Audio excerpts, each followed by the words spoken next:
بسم اللہ والصلاة والسلام علی رسول اللہ نفعنا بما علمتنا وعلمنا ما ينفعنا وزدنا علما رب اشرح لي صدری ویسر لی امری واحلل عقدۃ من لسانی یفقهوا قولی۔ سورۃ المجادلہ مدنی سورت ہے، 3 رکوع 22 آیات ہے۔ بسم اللہ الرحمن الرحیم۔ قد سمع اللہ قول التي تجادلك في زوجها وتشتكي الى اللہ۔ اللہ تعالیٰ نے اس عورت کی بات کو سن لیا جو اپنے شوہر کے بارے میں جھگڑا کر رہی تھی اور اللہ سے شکایت کر رہی تھی۔ واللہ یسمع تحاورکما، اور اللہ تعالیٰ سن رہا تھا گفتگو تم دونوں کی۔ ان اللہ سمیع بصیر، اللہ تعالیٰ خوب سننے والا دیکھنے والا ہے۔ خولہ بنت ثعلبہ رضی اللہ تعالیٰ عنہ اللہ کے نبی صلی اللہ علیہ وسلم کے پاس آئیں اور بڑھاپے کے عالم میں کہا کہ میرے خامد نے مجھے کہا کہ تم تو میری ماں جیسی ہو، تم تو میری ماں جیسی ہو، تو میں کیا کروں اور میں کدھر جاؤں؟ ٹھیک ہے، تو آپ صلی اللہ علیہ وسلم کو اس بات کا علم نہیں تھا، مسئلے کا کیا اس کو جواب دوں۔ تو اتنے میں اللہ تعالیٰ نے جو ہے نا وہ آسمان وحی نازل کر دی۔ ٹھیک ہے، تو اس کا ذکر کیا کہ اللہ تعالیٰ نے اس عورت کی تحقیق بات کو سن لیا۔ الذین یظاہرون منکم من نسائہم ما ہن امہاتہم، جو لوگ زہار کرتے تم میں سے اپنی بیویوں سے نہیں ہیں وہ مائیں ان کی، یعنی کہ اس کو کیا کہیں گے؟ زہار۔ زہار کی ڈیفینیشن کیا ہے؟ بیوی کو ماں کی طرح کہہ دینا، تو وہ ماں تو نہیں ہے نا، تو اور ماں حرام ہوتی ہے، بیوی حلال ہوتی ہے۔ ان امہاتہم الا اللائی ولدنہم، نہیں مائیں ان کی مگر وہ جنہوں نے جنم دیا انہیں۔ کہ ماں کون ہے؟ صرف وہ جس نے جنم دیا۔ وَإِنَّهُمْ لَيَقُولُونَ مُنْكَرًا مِنَ الْقَوْلِ وَزُورًا، بے شک وہ کہتے ہیں ناپسندیدہ بات اور جھوٹ۔ وَإِنَّ اللَّهَ لَعَفُوٌّ غَفُورٌ، بے شک اللہ تعالیٰ بہت معاف کرنے والا بخشنے والا ہے۔ وَالَّذِينَ يُظَاهِرُونَ مِن نِّسَائِهِمْ ثُمَّ يَعُودُونَ لِمَا قَالُوا فَتَحْرِيرُ رَقَبَةٍ مِّن قَبْلِ أَن يَتَمَاسَّا، اور جو لوگ زیار کرتے اپنی بیویوں سے پھر وہ رجوع کر لیتے ہیں اس سے جنہوں نے کہا پس آزاد کرنا ہے گردن کا اس سے قبل کہ وہ دونوں ایک دوسرے کو چھوئیں۔ ذَلِكُمْ تُوعَدُونَ بِهِ، یہ نصیحت تم کیے جاتے، واللہ بما تعملون خبیر، اللہ جو تم عمل کرتے ہو اس سے خوب باخبر ہے۔ فَمَن لَّمْ يَجِدْ فَصِيَامُ شَهْرَيْنِ مُتَتَابِعَيْنِ مِن قَبْلِ أَن يَتَمَاسَّا، تو جو کوئی غلام نہ پائے تو روزے رکھنا ہے 2 ماہ کے مسلسل روزے، اس سے پہلے کہ وہ دونوں ایک دوسرے کو چھوئیں۔ فمن لم يستطع فإطعام 60 مسکینہ، تو اگر وہ نہ کوئی استطاعت رکھتے ہو اس کی تو کھانا کھلانا ہے 60 مسکینوں کو۔ ذلک لتؤمنوا باللہ ورسولہ، اس لیے کہ تم ایمان لاؤ اللہ اس کے رسول کو۔ وتلک حدود اللہ، یہ اللہ کی حدود ہے۔ وللکافرین عذاب علیم، کافروں کے لیے دردناک عذاب ہے۔ تو اس سے معلوم کیا ہوا کہ طریقہ کار کیا ہے کہ اگر کوئی اپنی بیوی کو یہ کہہ دے تو وہ اس کے پاس جانے سے پہلے تک کیا کرے گا؟ یا وہ ایک گردن آزاد کرے گا غلام، نہیں تو مسلسل 60 روزے رکھے گا، یا 60 مسکینوں کو کھانا کھلائے گا۔ ٹھیک ہے، ہاں جی ٹھیک ہے، ہاں جی، مطلب تم تو میری ماں کی طرح ہی ہو۔ ٹھیک ہے، تو اور یہ کہنا جو ہے یہ اس کے اوپر یہ زہار ہے۔ ٹھیک ہے، تو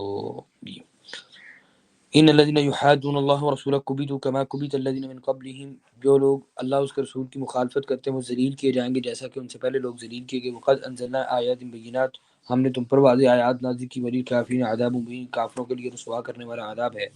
یوم یبعثهم اللہ جمیعا، جس دن اللہ سب کے سب کو اکٹھا اٹھائے گا۔ فینبئهم بما عملوا احصاہ اللہ ونسوہ، پھر بتائے گا انہیں جو انہوں نے عمل کیے، گن رکھا ہے اسے اللہ نے جبکہ وہ بھول چکے ہیں۔ واللہ علی کل شیء شہید، اللہ تعالیٰ ہر چیز پہ گواہ ہے۔ تو کہا کہ وہ لوگوں کو اٹھائے گا اور ان کے سامنے ان کے اعمال ظاہر کر دے گا جن کو اللہ نے کاؤنٹ کر رکھا ہے اور لوگ ان کو کر کے بھول چکے ہیں، کہ ہم بہت سارے گناہ ہوتے کر کے چل ہو جاتے ہیں، تو فرمایا کہ وہ ظاہر کر دیں گے۔ محمد ابن منقدر تابعی ہیں، سید عائشہ کے شاگرد تھے، راویان حدیث میں سے، بہت نیک آدمی تھے۔ فرماتے 40 سال تک میں نے اپنے نفس کے ساتھ جہاد کیا، جب تک سیدھا نہیں ہو گیا چھوڑا نہیں۔ اب وہ رو رہے ہیں ایک دن بہت کثرت کے ساتھ، تو کسی بندے نے پوچھا کہ آپ کیوں روتے ہو؟ تو کہا کہ یہ آیت جو ہے نا اس وجہ سے کہ احصاہ اللہ فنسوہ، کہ اللہ تعالیٰ نے ان گناہوں کو شمار کر رکھا ہے اور ہم کر کے بھول چکے ہیں، تو اس وجہ سے روتا ہوں کہ پتہ نہیں کون سے ایسے گناہ ہیں جو کر بھی بیٹھا ہوں اور مجھے اب تو یاد بھی نہیں، اور اللہ تعالیٰ نے اگر اس پہ گرفت کر لی۔ تو یہ ایک خوف کا کیفیت عالم ہے۔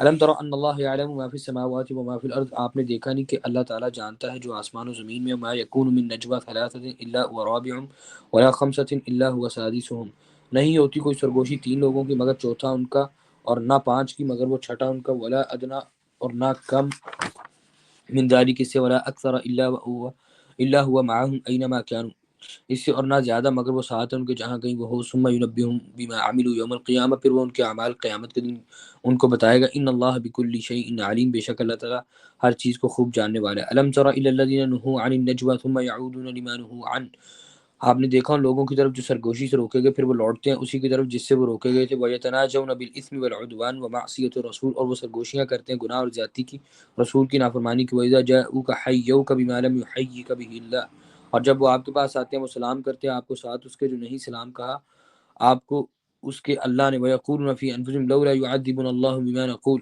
اور کہتے ہیں اپنے نفسوں میں کیوں نہیں عذاب دیتا اللہ ہمیں اس وجہ سے جو ہم کہتے ہیں، حسبهم جہنم، کافیوں نے جہنم، یصلونها فبئس المصیر، جلیں گے اس میں کتنی بری ہے لوٹنے کی جگہ۔ یا ایھا الذین آمنوا اذا تناجیتم فلا تتناجوا بالاثم والعدوان ومعصیۃ الرسول، اے لوگوں جو ایمان لائے ہو جب تم سرگوشیاں کرو باہمی تو گناہ زیادتی رسول کی نافرمانی کی سرگوشی نہ کرو، وتناجوا بالبر والتقوی، بلکہ سرگوشی کرو نیکی اور تقوی کی، واتقوا اللہ الذی الیہ تحشرون، ڈرو اللہ سے اسی کی طرف تم لوٹائے اکٹھے کیے جاؤ گے۔ انما النجوى من الشیطان لیحزن الذین آمنوا ولیس بضارهم شیئا الا باذن اللہ وعلی اللہ فلیتوکل المؤمنون، بے شک سرگوشی شیطان کی طرف تاکہ وہ غمگین کرے ان کو جو ایمان لائے، حالانکہ نہیں نقصان دینے والا انہیں کچھ بھی مگر اللہ کے اذن سے، اللہ ہی پہ بس چاہیے کہ توکل کرے مومن۔ منافقین کیا کرتے تھے؟ سائڈ پر ہو کے دو تین چار بندے، پانچ بندے، 10 بندے بیٹھ کر تو آپس میں وہ میٹنگ ٹائپ اور کان کے اندر باتیں کرنا۔ اللہ تعالیٰ نے پہلے کہا کہ تم اگر 3 بندے ہو تو چوتھا اللہ ہے۔ کیا مطلب؟ کہ سائڈ پر ہو کے لوگوں سے تو چھپ کے تم بات کر لو گے، بٹ اللہ تعالیٰ تو اس کو جانتے ہیں۔ کہا کہ اگر تم 5 بندے ہو کے سائڈ پہ یہ کام کر رہے ہو تو چھٹا کون ہے؟ اللہ۔ اور 2 بندے بھی اگر یہ کام کرے تو تیسرا کون ہے؟ اللہ تعالیٰ، کہ وہ اللہ ہماری کنورسیشن کو سن رہا ہے۔ آگے کہا کہ ان کو روکا گیا تھا کہ تم لوگوں نے گناہ، زیادتی اور اللہ اس کے رسول کی مخالفت کی سرگوشی نہیں کرنی۔ میں کیا مطلب؟ کہ وہ اکٹھے ہو کر گروپ بنا کے جو بیٹھ کے گپیں کر رہے ہیں آپس میں، وہ کس چیز کی ہے؟ پلاننگ کر رہے ہیں نا اللہ اس کے رسول کے خلاف، کہا یہ کام نہیں کرنا مگر یہ انہوں نے یہی کام کیا۔ ٹھیک ہے، تیسرے نمبر پہ پھر ایمان والوں کو اس بات سے منع کر دیا۔ چوتھے نمبر پہ اللہ تعالیٰ نے یہاں پہ کہا کہ یہ سرگوشی شیطان کی طرف سے، تاکہ وہ تمہیں غم زدہ کرے۔ کیا مطلب؟ آپ نے دیکھا ہوگا کہ اکثر جب 3 بندے کھڑے ہوں تو ایک دوسرے کے کان کے اندر جب بات کرتے ہیں، ممکن ہے وہ کوئی اور کسی بات، لیکن تیسرا کیا ہوتا ہے؟ غمزدہ نہیں ہوتا کہ یہ شاید میرے بارے بات کرے۔ اسی لیے نبی صلی اللہ علیہ وسلم نے اس سے منع فرما دیا کہ جب 3 بندے ہوں تو 2 آپس میں سرگوشی نہ کریں۔ کیوں؟ آداب کے خلاف ہے کہ وہ تیسرا بیچارہ، ظاہری بات ہم سب اس کو فیل کرتے ہیں کہ یار یہ کیا حرکت ہوئی۔ تو اس میں بہت سارے آداب ہیں کہ انسان کو پھر جو ہے نا وہ یہ کام نہیں کرنا چاہیے کہ اس طرح سرگوشی معاملہ۔ اور پھر بتا دیا سارا اس کا کرکس کہ اگر تم سرگوشیاں بھی پلاننگ بیٹھ کے کسی کے ڈرائنگ روم میں بیٹھ کے سارا فساد کی پلاننگز کرو گے سرگوشیاں، تو کیا نتیجہ نکلے گا؟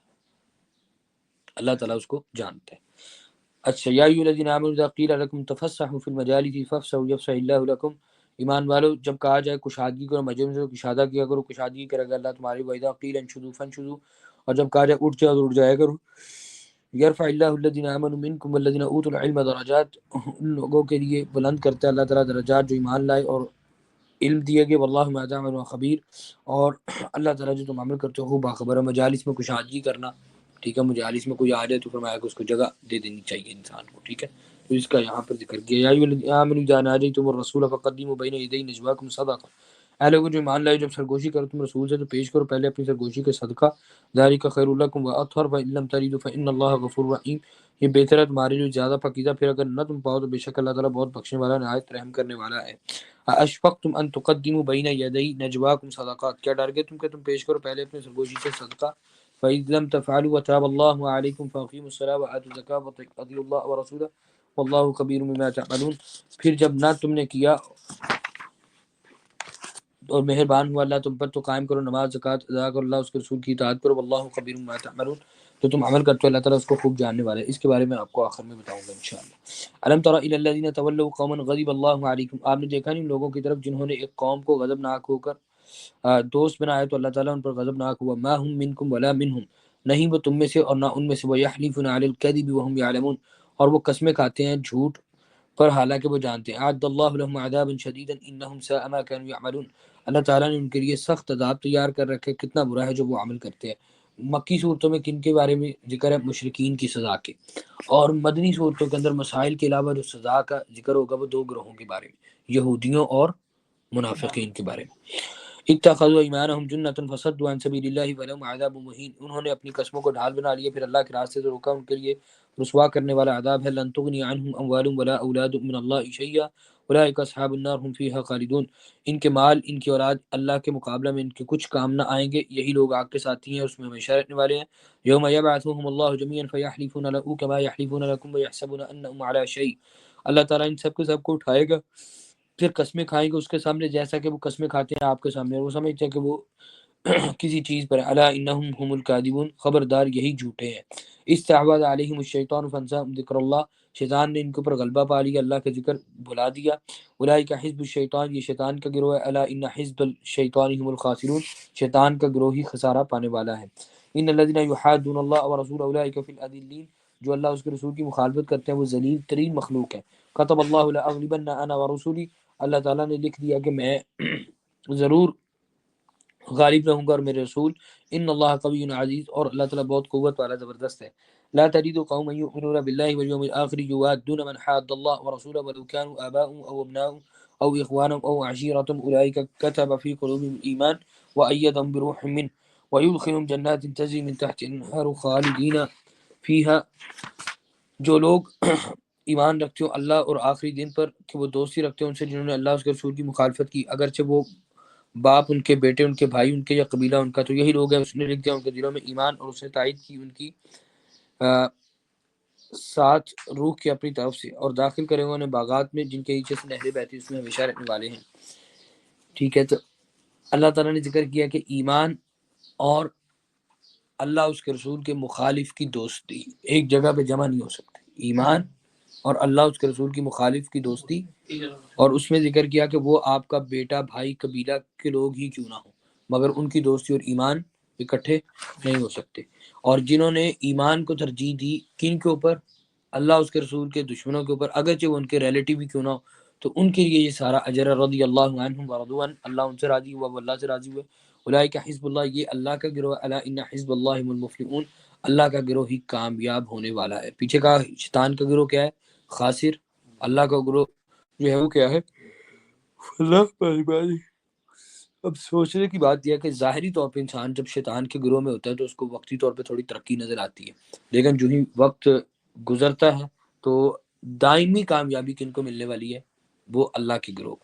سورۃ الحشر مدنی سورت ہے، 3 رکوع ہے، 24 آیات ہے۔ بسم اللہ الرحمن الرحیم۔ سبح للہ ما فی السماوات و ما فی الارض وهو العزیز الحکیم، تسبیح کی اللہ کے لیے جو آسمان و زمین میں ہے اور وہ بہت زبردست خوبی خود والے۔ میں نے آپ کو بتایا تھا 7 صورتیں مسبحات میں سے ہیں، تو یہ بھی ان میں سے ایک ہے۔ هو الذی اخرج الذین کفروا من اہل الکتاب من دیارہم لاول الحشر، وہی ہے جس نے نکال دیا ان لوگوں کو جنہوں نے کفر کیا اہل کتاب میں سے ان کو گھروں سے اکٹھ میں۔ ما ظننتم ان یخرجوا وظنوا انہم مانعتهم حصونهم من اللہ فاتاهم اللہ من حیث لم یحتسبوا، نہیں گمان کیا تم نے کہ وہ نکل جائیں گے، اور سمجھ رہے تھے کہ بے شک وہ بچانے والے ہیں انہیں قلعے ان کے اللہ سے، پس ان کے پاس آیا اللہ جہاں سے نہیں انہوں نے گمان کیا۔ وقذف فی قلوبہم الرعب، اللہ تعالیٰ نے ان کے دلوں میں رعب ڈال دیا۔ یخربون بیوتہم بایدیہم وایدی المؤمنین، وہ برباد کر رہے تھے اپنے گھروں کو اپنے ہاتھوں سے اور مومنوں کے ہاتھوں سے۔ فاعتبروا یا اولی الابصار، اے آنکھوں والو عبرت پکڑو۔ ولو ان کتب اللہ علیہم الجلاء لعذبہم فی الدنیا، اگر نہ ہوتی یہ بات کہ لکھ دی اللہ نے ان پر جلا وطنی، البتہ وہ عذاب دیتا انہیں دنیا میں۔ ولہم فی الآخرۃ عذاب النار، اور ان کے لیے آخرت میں عذاب ہے۔ یہ آیات ہیں بنو نذیر کے بارے میں، بنو نذیر کے بارے میں۔ یہ خیبر کے یہودی تھے، اللہ تعالیٰ نے نبی صلی اللہ علیہ وسلم گئے ان کے قلعے کے اوپر قبضہ کر لیا اور ان کو پھر جلا وطن کر کے مدینے سے نکال دیا گیا، اور اللہ تعالیٰ نے خیبر کے موقع پہ پھر نبی مسلمانوں کو بہت مال غنیمت، قلعے، زمینیں، کثیر تعداد کے اندر باغات مسلمانوں کو حاصل ہوئے، وہ پھر مال غنیمت کے طور پہ تقسیم ہوئے۔ ٹھیک ہے، ذالک بانہم شاقوا اللہ ورسولہ ومن یشاق اللہ فان اللہ شدید العقاب، یہ اس وجہ سے انہوں نے اللہ اس کے رسول کی مخالفت کی، جو مخالفت کرے گا اللہ کی تو بے شک اللہ تعالیٰ سخت سزا والا ہے۔ ہم نے پیچھے پڑھا نا شیطان کا گروہ، یہ نبی صلی اللہ علیہ وسلم سے بائیلیٹرل اگریمنٹ کر کے بھی شرارت سے باز نہیں آتے تھے، تو اور ان کو لگتا تھا ہم ان چیز سے غلبہ پالیں گے، تو دی اینڈ کیا نکلا کہ ان کے لوگ بھی قتل ہوئے، ٹھیک ہے، ان کو جلا وطن بھی کر دیا گیا، ان کی زمینوں کے اوپر بھی قبضہ ہو گیا۔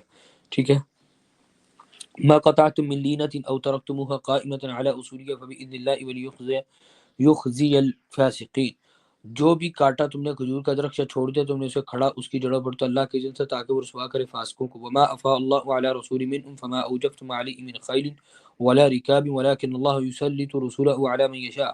اور جو لٹایا اللہ نے اپنے رسول پر ان میں سے پس نہیں دوڑائے تم نے اس پر کوئی گھوڑے اور نہ اونٹ، لیکن اللہ مسلط کرتا ہے اپنے رسولوں کو جس پر وہ چاہتا ہے. واللہ علی کل شیء قدیر، اور اللہ تعالیٰ ہر چیز پہ خوب قدرت رکھنے والا ہے. تو اس کا ذکر کیا کہ گھوڑے اور اونٹ تو دوڑائے نہیں، یعنی کہ منافقین کا یہ کارنامہ تھا کہ وہ ساتھ دیتے نہیں تھے، لیکن جب پھل کاٹنے کی باری آتی تھی حاصل کرنے کی تو وہ ساتھ آ رہے تھے. تو اللہ تعالیٰ نے اس کا ذکر کیا کہ دیکھو وہاں پہ تم لوگوں نے جنگ تو کی نہیں خیبر کے موقع پہ، وہ تو رسول تھا تو گیا ہے، تو اللہ تعالیٰ نے رسول کی ہیبت ایسی طاری کر دی ان کے اوپر کہ وہ سارا کچھ چھوڑ کر جو ہے وہ بھاگ گئے.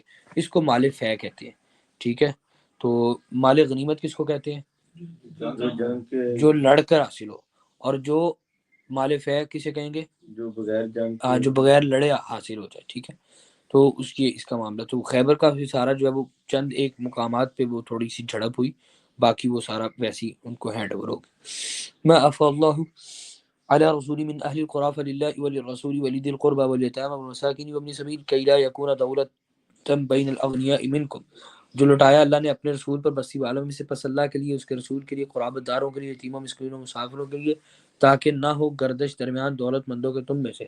وما آتاکم رسول فخذوه وما نهاکم عنہ فانتهوا واتقوا اللہ ان اللہ شدید العقاب. رسول جو دیں وہ لے لو، جسے روکیں اسے رک جو، اللہ سے ڈرو، اللہ تعالی سخت سزا والا ہے. یعنی کہ مال فیکن کو ملے گا رسول اللہ صلی اللہ علیہ وسلم اللہ کے لیے، قرابت دار، یتیم مسکین اور مسافروں کے لیے اس میں حق رکھا. کیوں رکھا؟ اس لیے فرمایا کہ تاکہ صرف مالدار لوگوں کے اندر ہی دولت نہ رہ جائے، بلکہ دولت کو کیا کیا جائے؟ سرکولیٹ کیا جائے. للفقراء المهاجرين الذين اخرجوا من ديارهم واموالهم يبتغون فضلا من الله ورضوانا وينصرون الله ورسوله اولئك هم الصادقون.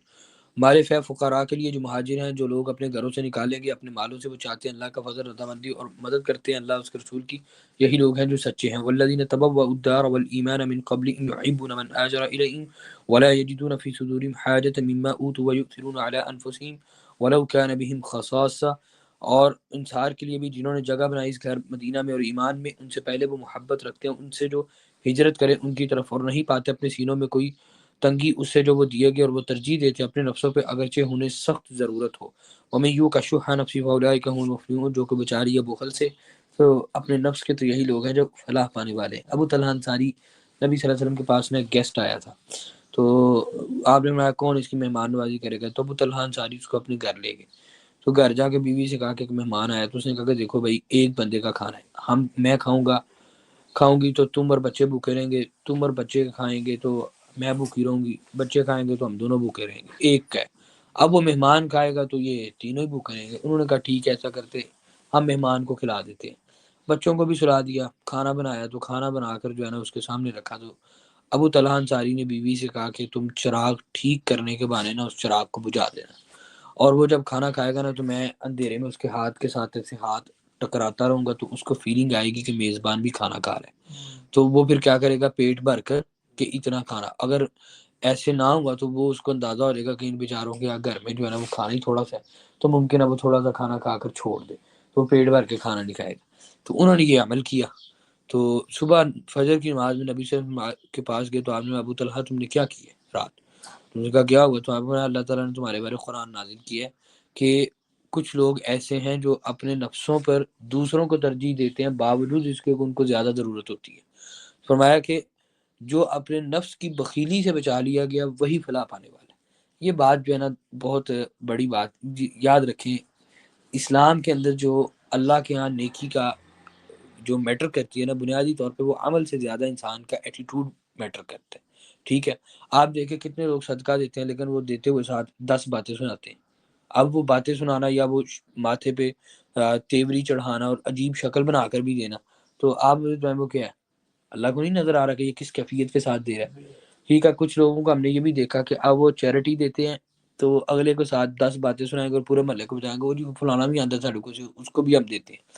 اور کچھ لوگوں کو دیکھا کہ وہ چیریٹی دیتے ہیں اور دیتے ہوئے اگلے کو شکریہ ادا کرتے ہیں کہ آپ نے مجھے موقع دیا صدقہ دینے کا. ٹھیک ہے، اب مجھے آپ بتائیں کہ کیسے ممکن ہے یہ لوگ اللہ کے یہاں برابر ہو جائیں؟ تو اللہ کے انسان کا یہ رویہ بہت زیادہ میٹر کرتا ہے. اور پھر یہ جو نفس کی بخیلی ہے نا، اصلاً پرابلم ہی انسان کا تب آتا ہے کہ انسان جب کنجوس ہو جائے۔ پیسہ یہ چیزیں میٹر نہیں کرتی، کسی صورت میٹر نہیں کرتی، آپ جتنا خرچ کرو گے اتنا زیادہ آپ کو ملے گا، یہ ایک ریالٹی ہے اس دنیا کی، ٹھیک ہے۔ دوسرے نمبر پہ یہاں پہ یہ بات میں اس لیے کر رہا ہوں، میں نے دیکھا انسان جو ہے نا وہ چیزیں، میرے میں بھی یہ چیز ایک عرصہ تک رہی، اچھا وہ میں نے کو کپڑے خرید دیے، کچھ گفٹس مل گئے، اچھا وہ سارا کچھ رکھی جاؤ، انسان کے استعمال میں نہیں آتا، اچھا کچھ وقت گزرا ہے وہ پڑا ہے، آپ کے استعمال بھی نہیں آئے وہ کپڑے، کوئی چیز ہے، ایون کہ فون ہے، یہ ساری چیزیں بھی وقت گزرنے کے ساتھ وہ، حدیث میں بھی ذکر ہے نا بخاری کی کہ کائنات کی ہر چیز کو زوال ہے، تو وہ ڈکلائن ہے، تو وہ خراب ہو جاتی ہے، کپڑے بسیدہ ہو جاتے ہیں، پھٹ جاتے ہیں سارا، جب یہ چیز ہوتی تو انسان اس وقت افسوس کرتا ہے کاش یہ میں استعمال کر لیتا یا کسی کو دے دیتا۔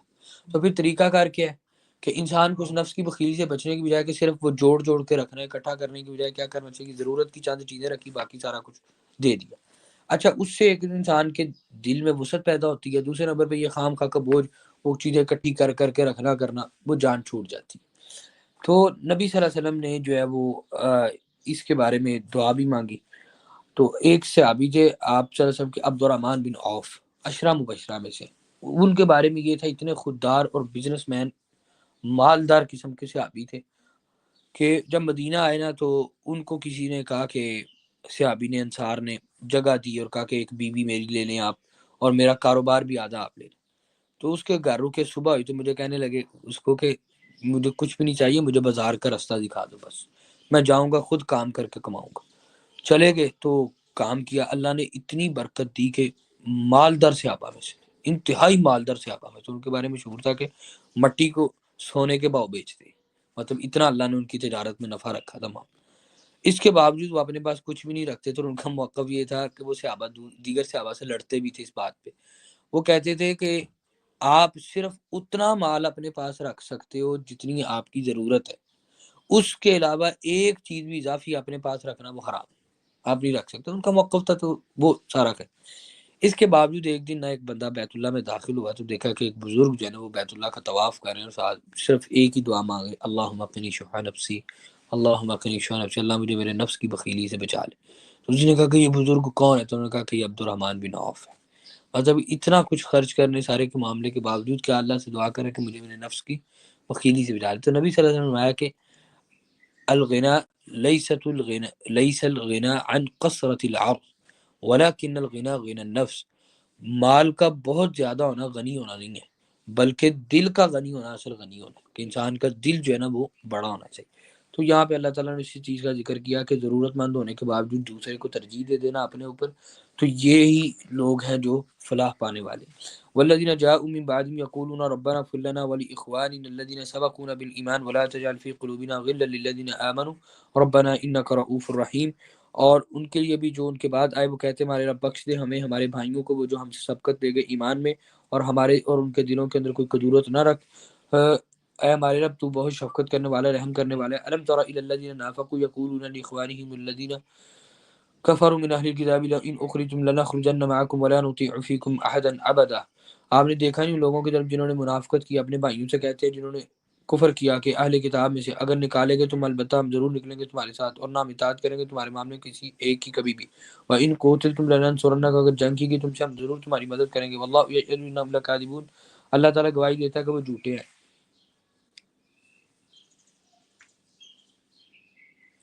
لئن اخرجوا لا يخرجون معهم، البتہ اگر وہ نکالے گئے نہیں وہ نکلیں گے ساتھ ان کے، ولئن قوتلوا، اور البتہ اگر جنگ کیے گئے، لا ينصرون نہیں وہ مدد کریں گے ان کی، ولئن نصروهم، البتہ اگر انہوں نے مدد کی بھی ان کی، ليولون الادبار، ضرور پھیر دیں گے لیں گے پشت سے، ثم لا ينصرون، پہ مدد نہ کیے جائیں گے، لانتم اشد رهبة، تم زیادہ سخت رعب میں، فی صدور من اللہ، سینوں میں اللہ سے بڑھ کر، ذلك بانهم قوم لا يفقهون، اس وجہ سے کہ وہ ایک قوم ہے نہیں وہ سمجھتے، لا يقاتلونكم جميعا الا في قرى محصنة او من وراء جدر، نہیں وہ جنگ کریں گے تم سے اکٹھے مگر بستیوں میں قلعہ بند ہو کر یا پیچھے سے دیواروں کے، بأس بینہم شدید، ان کی جنگ آپس میں سخت ہے، تحسبهم جمیعا وقلوبهم شتى، آپ سمجھتے ان کے اکٹھا جبکہ دل ان کے پھٹے ہوئے ہیں۔ اچھا یہ آیت میں اللہ تعالیٰ نے منافقین کا تذکرہ کیا کہ یہ یہودیوں کو کہتے تھے کہ اگر تم اپنے گھروں سے نکالے گے ہم تمہارا ساتھ دیں گے، اگر تم لڑے تو ہم تمہارے ساتھ لڑیں گے۔ اللہ تعالیٰ فرماتے ہیں کہ یہ اتنے منافق ہیں کہ یہ کفار کا ساتھ بھی نہیں دیں گے، مسلمانوں کے جب گیسٹ ہے نہیں، تو اللہ فرمایا کہ یہ اتنے منافق ہیں ان کا ساتھ بھی نہیں دیں گے، اور فرمایا کہ اگر یہ ان کا ساتھ دیں گے بھی تو بھی کیا ان کا مقدر ہوگا شکست۔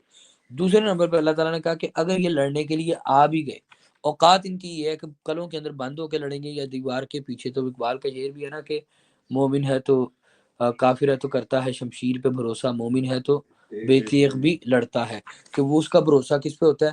تلوار پہ ہوگا، دیوار کے پیچھے چھپ کے ہوگا، قلعے میں، جبکہ مومن ہے وہ آمنے سامنے کیا ہو بھائی میدان کے اندر۔ ٹھیک ہے، تو یہ بات یاد رکھے، جو بندہ سچا ہوگا نا وہی یہ کام کر سکتا ہے، کیا ہو تمہاری اس میدان کے اندر دیکھی جائے گی۔ اور جو منافق ہوگا، جو غلط ہوگا، وہ جو مرضی کر لے، وہ بھاگ کے کمروں میں گھس جائے گا، قلعوں میں، دیوار کے پیچھے سے چھپ چھپ کے وہ سامنا کرنے کی طاقت نہیں رکھے گا۔ دوسرے نمبر پہ اللہ تعالیٰ نے یہ اصول بیان کیا کہ آپ لوگ ان کو اکٹھا سمجھتے ہو، آپ ان کو اکٹھا سمجھتے ہو جبکہ دل ان کے آپس میں پھٹے ہوئے ہیں۔ یہ ایک بہت بڑی جو ہے نا وہ بری چیز ہے، اور اس وقت ہمارے ہاں بھی یہی معاملہ ہے۔ آپ کسی بھی آرگنائزیشن کو دیکھیں گے نا، 10 سے بندے اکٹھے کام کر رہے ہیں تو آپ کو لگے گا یہ اکٹھے کام کر رہے ہیں، لیکن اندر سے دیکھو گے 10 کے 10 ایک دوسرے کی ٹانگیں کھینچ رہے ہیں، اور 10 کے 10 کی پلاننگ کیا کہ اس کو گرا کر میں اوپر آ جاؤں۔ جب یہ معاملات ہوں گے تو کبھی بھی خیر و برکت نہیں ہو سکتی۔ دو بندے بھی مل کے کوئی کام سٹارٹ کریں گے اور ایک کے دل میں بھی نیت میں فطور آ جائے گا نا تو معاملہ خراب ہے۔ تو یہ کہا کہ آپ ان کو یہ اکٹھے نظر آتے ہیں اور دل ان کے پھٹے ہوئے ہیں۔ اس وقت مسلمان جو ہے پوری دنیا کے اندر کثیر تعداد میں، اس کے باوجود ان کے حالات برے کیوں ہیں؟ ہم ظاہری طور پہ اکٹھے ہیں، اندر سے ہم اتنے پھٹے ہوئے ہیں کہ ہر بندہ اپنے مسلمان بھائی کی جو ہے نا وہ جڑ کاٹنے پہ ہے۔ اور اگر میری کوئی ادارہ ہے نا، فار انسٹنس دینی ادارہ ہی ہے، تو اب وہ میرا دینی ادارہ ہے تو میرے ساتھ پلاننگ کیا ہے؟ میرے ادارے کا سارا نام ہو، باقی سب کو میں جو ہے وہ دھکے دوں، نکال دوں، کر دوں، ان سے میں چیزیں چھین لوں۔ تو یہ بہت برا رویہ ہے۔ کمثل الذین من قبلہم قریبا ذاقوا وبال امرہم، ماری مثال ان کی جو ان سے پہلے سے قریب ہی انہوں نے چکھا وبال اپنے کام کا۔ ولہم عذاب علیم، ان کے لیے دردناک عذاب ہے۔ کمثل الشیطان اذ قال للانسان اکفر، اور شیطان کی مثال جب وہ کہتے ہیں انسان سے کفر کرو، فلما کفر قال انی بریء منک انی اخاف اللہ رب العالمین، تو جب وہ کفر کر لیتا ہے تو کہتا ہے میں بری ہوں تجھ سے، میں تو اللہ سے ڈرتا ہوں جو رب العالمین ہے۔ اس پہ میں نے آپ کو وہ راہب والی بات سنائی تھی نا، تو یہ آیت کے موقع پہ سوری، تو یہ شیطان کا کام ہے۔ فکان عاقبتہما انہما فی النار خالدین فیہا، پس انجام ان دونوں کا کہ وہ دونوں آگ میں ہوں گے ہمیشہ رہنے والے، وذالک جزاء الظالمین، یہی بدلہ ظالموں کا۔ تو پھر انسان کو کیا کرنا چاہیے؟ کبھی بھی ان کے پیچھے نہیں لگنا چاہیے جو انسان کو تباہی کی دانے پہ لا کھڑا کرے۔ یا ایھا الذین آمنوا اتقوا اللہ ولتنظر نفس ما قدمت لغد، اے لوگو جو ایمان لائے اللہ سے ڈرو اور ضرور دیکھے ہر نفس اس نے آگے آنے والی کل کے لیے کیا بھیجا۔ کیا مطلب؟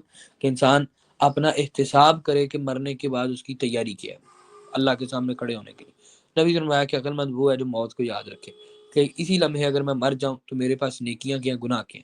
تو صحابہ، تابعین، علماء، ان سب کا طریقہ کار یہ رہا تھا، رات سونے سے پہلے بستر پہ لیٹ کر سوچتے تھے کہ آج کے دن کے اچھے کام کیا تھے، برے کام کیا تھے، برے کاموں کی معافی مانگ لے، اچھے کاموں کے اوپر جو ہے وہ اس کی قبولیت کی دعا مانگے، اور آنے والے کل کے لیے یہ نیت کر کے سوئے کہ کل میں یہ اچھے کام کروں گا، آج جو جو غلطیاں ہوئی وہ کل میں نے نہیں کرنی۔ وہ آپ نے بتایا کہ مومن کا وہ ہے جس کا آنے والا کل گزرے کل سے بہتر ہے۔ تیسرے نمبر پہ انسان کے پاس اس بات کی گارنٹی بھی نہیں ہے کہ سونے کے بعد وہ اٹھے گا یا نہیں اٹھے گا، تو اس لیے یہ کام مستقل کرنا چاہیے اس کو اپنا احتساب اور آڈر، جیسے ہم اپنے بزنس چیزوں کا احتساب کرتے ہیں۔ آپ مجھے بتائیں اگر ہم اپنے بزنس کسی بھی کام دنیاوی کا آڈٹ نہیں کریں گے تو کیا ہوگا؟ وہ ڈکلائن کی طرف چلا جائے گا۔ تو انسان کو اپنے نفس کا بھی احتساب کرنا، محاسبہ کرنا چاہیے، اور یہ بات یاد رکھیں کہ دوسروں کے نفس کے محاسبے کے ہم ذمہ دار نہیں، ہم اپنے نفس کے محاسبے کے ذمہ دار ہیں، اور اپنے نفس کا محاسبہ واجبات میں سے ہے، اس کے بغیر تزکیہ ممکن نہیں ہے۔ علماء نے جو تزکیہ کے سٹیپس لکھے ہیں نا اس میں وہ یہی بات ہے، کہتے ہیں کہ محاسبہ سب سے پہلے نمبر پہ محاسبہ ہے اس کا، ٹھیک ہے، یعنی کہ اس کا احتساب کیا جائے، تم نے اچھائیاں کیا کی اور گناہ کیا کیے۔ پھر وہ جب یہ احتساب کرے اس کے بعد وہ فرماتے ہیں کہ ان گناہوں کو چھوڑنے کی نیت کرے، پھر وہ گناہ اس سے نہیں چھوڑتے تو وہ ان گناہوں کے اوپر شرط لگائے، مشارطہ، اگر میں نے یہ گناہ کیا تو بدلے میں یہ نیکی کروں گا، ٹھیک ہے، اور پھر وہ بار بار اس کو آڈٹ کرتا رہے، اس طریقے سے اس کا نفس جو ہے وہ پاک ہو جائے گا۔ تو یہی اللہ تعالیٰ نے اس کا ذکر کیا۔ وَلَا تَكُونُوا كَالَّذِينَ نَسُوا اللَّهَ فَأَنسَاهُمْ أَنفُسَهُمْ، تو ان لوگوں کی طرح نہ ہو جانا جنہوں نے اللہ کو بلا دیا تو اللہ نے ان کو ان کے نفسوں سے بلا دیا، اولئک هم الفاسقون، یہی لوگ ہیں جو فاسق ہیں۔ تو اس کا ایک مطلب یہ بھی ہے کہ جب انسان اللہ تعالیٰ کو نگلیکٹ کر دیتا ہے، وقت آتا ہے اللہ تعالیٰ اس کو بلا دیتا ہے، ٹھیک ہے۔ تو اب آپ نے دیکھا ہوگا بہت سارے لوگ جب ان چیزوں کے اندر پڑھتے ہیں، اللہ سے دور ہوتے ہیں، تو اس کا نتیجہ کیا نکلتا ہے؟ ان کو واقعتاً اللہ تعالیٰ کا تصور یاد ہی نہیں رہتا۔ تو وہ لوگ دراصل کیا ہے کہ اللہ کی طرف سے ان پہ سزا ہے۔ لا یستوی اصحاب النار و اصحاب الجنہ، اصحاب الجنۃ هم الفائزون، جنت والے آگ والے برابر نہیں ہو سکتے، جنت والے وہی ہیں جو کامیاب ہونے والے ہیں، لو انزلنا هذا القرآن على جبل لرأيته خاشعا متصدعا من خشية الله، اگر ہم اس قرآن کو کسی پہاڑ پر نازل کرتے تو آپ دیکھتے وہ دبا ہوا پھٹنے والا اللہ کے خوف سے، وتلک الامثال نضربها للناس، اور مثالیں ہیں ہم بیان کرتے ہیں لوگوں کے لیے، لعلہم یتفکرون تاکہ وہ غور و فکر کریں۔ هو اللہ الذی لا الہ الا هو عالم الغیب والشہادہ هو الرحمن الرحیم، اللہ کے سوا کوئی عبادت کے لائق نہیں، وہ غیب اور حاضر کا جاننے والا ہے، رحمان ہے رحیم ہے۔ هو اللہ الذی لا الہ الا هو، وہی اللہ، اس کے سوا کوئی عبادت کے لائق نہیں۔ الملک القدوس، جو بادشاہ ہے نہایت پاک ہے، السلام سلامتی والا ہے، المؤمن امن دینے والا ہے، المہیمن نگہبان ہے، العزیز سب پر غالب ہے، الجبار زبردست زور آور ہے، المتکبر بے حد بڑائی والے۔ سبحان اللہ عما یشرکون، پاک اللہ سے جو وہ شریک ٹھہراتے ہو اللہ، اور وہ اللہ الخالق کو پیدا کرنے والا ہے، الباری وجود میں لانے والا ہے، المصور صورت بنانے والا ہے، لہ الاسماء الحسنی، اسی کے لیے نام اچھے اچھے، یسبح لہ ما فی السماوات والارض، تسبیح کرتی ہے اس کے لیے ہر چیز جو آسمان اور زمین میں، وہو العزیز الحکیم، بہت زبردست اور خوب حکمت والا ہے۔ تو یہ اس آیت کی ایک خوبصورتی ہے کہ اس آیت کی ابتدا بھی تسبیح پہ اور اس کا اختتام بھی تسبیح پہ اس صورت کی۔ تو یہ اللہ تعالیٰ نے اپنی بہت ساری صفات اکٹھی بیان کی ہیں۔ سورۃ الممتحنہ مدنی سورت ہے، 2 رکوع ہیں اور اس کے 13 آیات ہیں۔ یا ایھا الذین آمنوا لا تتخذوا عدوی وعدوکم اولیاء تلقون الیہم بالمودۃ وقد کفروا بما جاءکم من الحق یخرجون الرسول وایاکم ان تؤمنوا باللہ ربکم، اے لوگوں جو ایمان لائے، نہ تم میرے دشمنوں کو اور اپنے دشمنوں کو دوست بناؤ، تم ڈالتے ان کی طرف دوستی کا پیغام، حالانکہ انہوں نے انکار کیا اس کا جو آیا تمہارے پاس حق میں سے، وہ نکالتے تمہیں اور رسول کو کہ تم ایمان لائے اللہ اس کے پر جو رابطہ تمہارا، ان کنتم خرجتم جہادا فی سبیلی وابتغاء مرضاتی، اگر تم نکلے جہاد کے لیے میرے راستے میں اور میری رضامندی چاہنے کو، تسرون الیہم بالمودۃ، تم چھپا کر بھیجتے ان کی طرف دوستی کا پیغام، وانا اعلم بما اخفیتم وما اعلنتم، اور میں جانتا ہوں اسے جو چھپایا تم نے ظاہر کیا، ومن یفعلہ منکم فقد ضل سواء السبیل، اور جو کوئی کرے گا تم میں سے تحقیق بھٹک گیا سیدھے راستے سے۔ حاتب بن ابی بلتہ نے نبی صلی اللہ علیہ وسلم علی رضی اللہ تعالیٰ کو بھیجا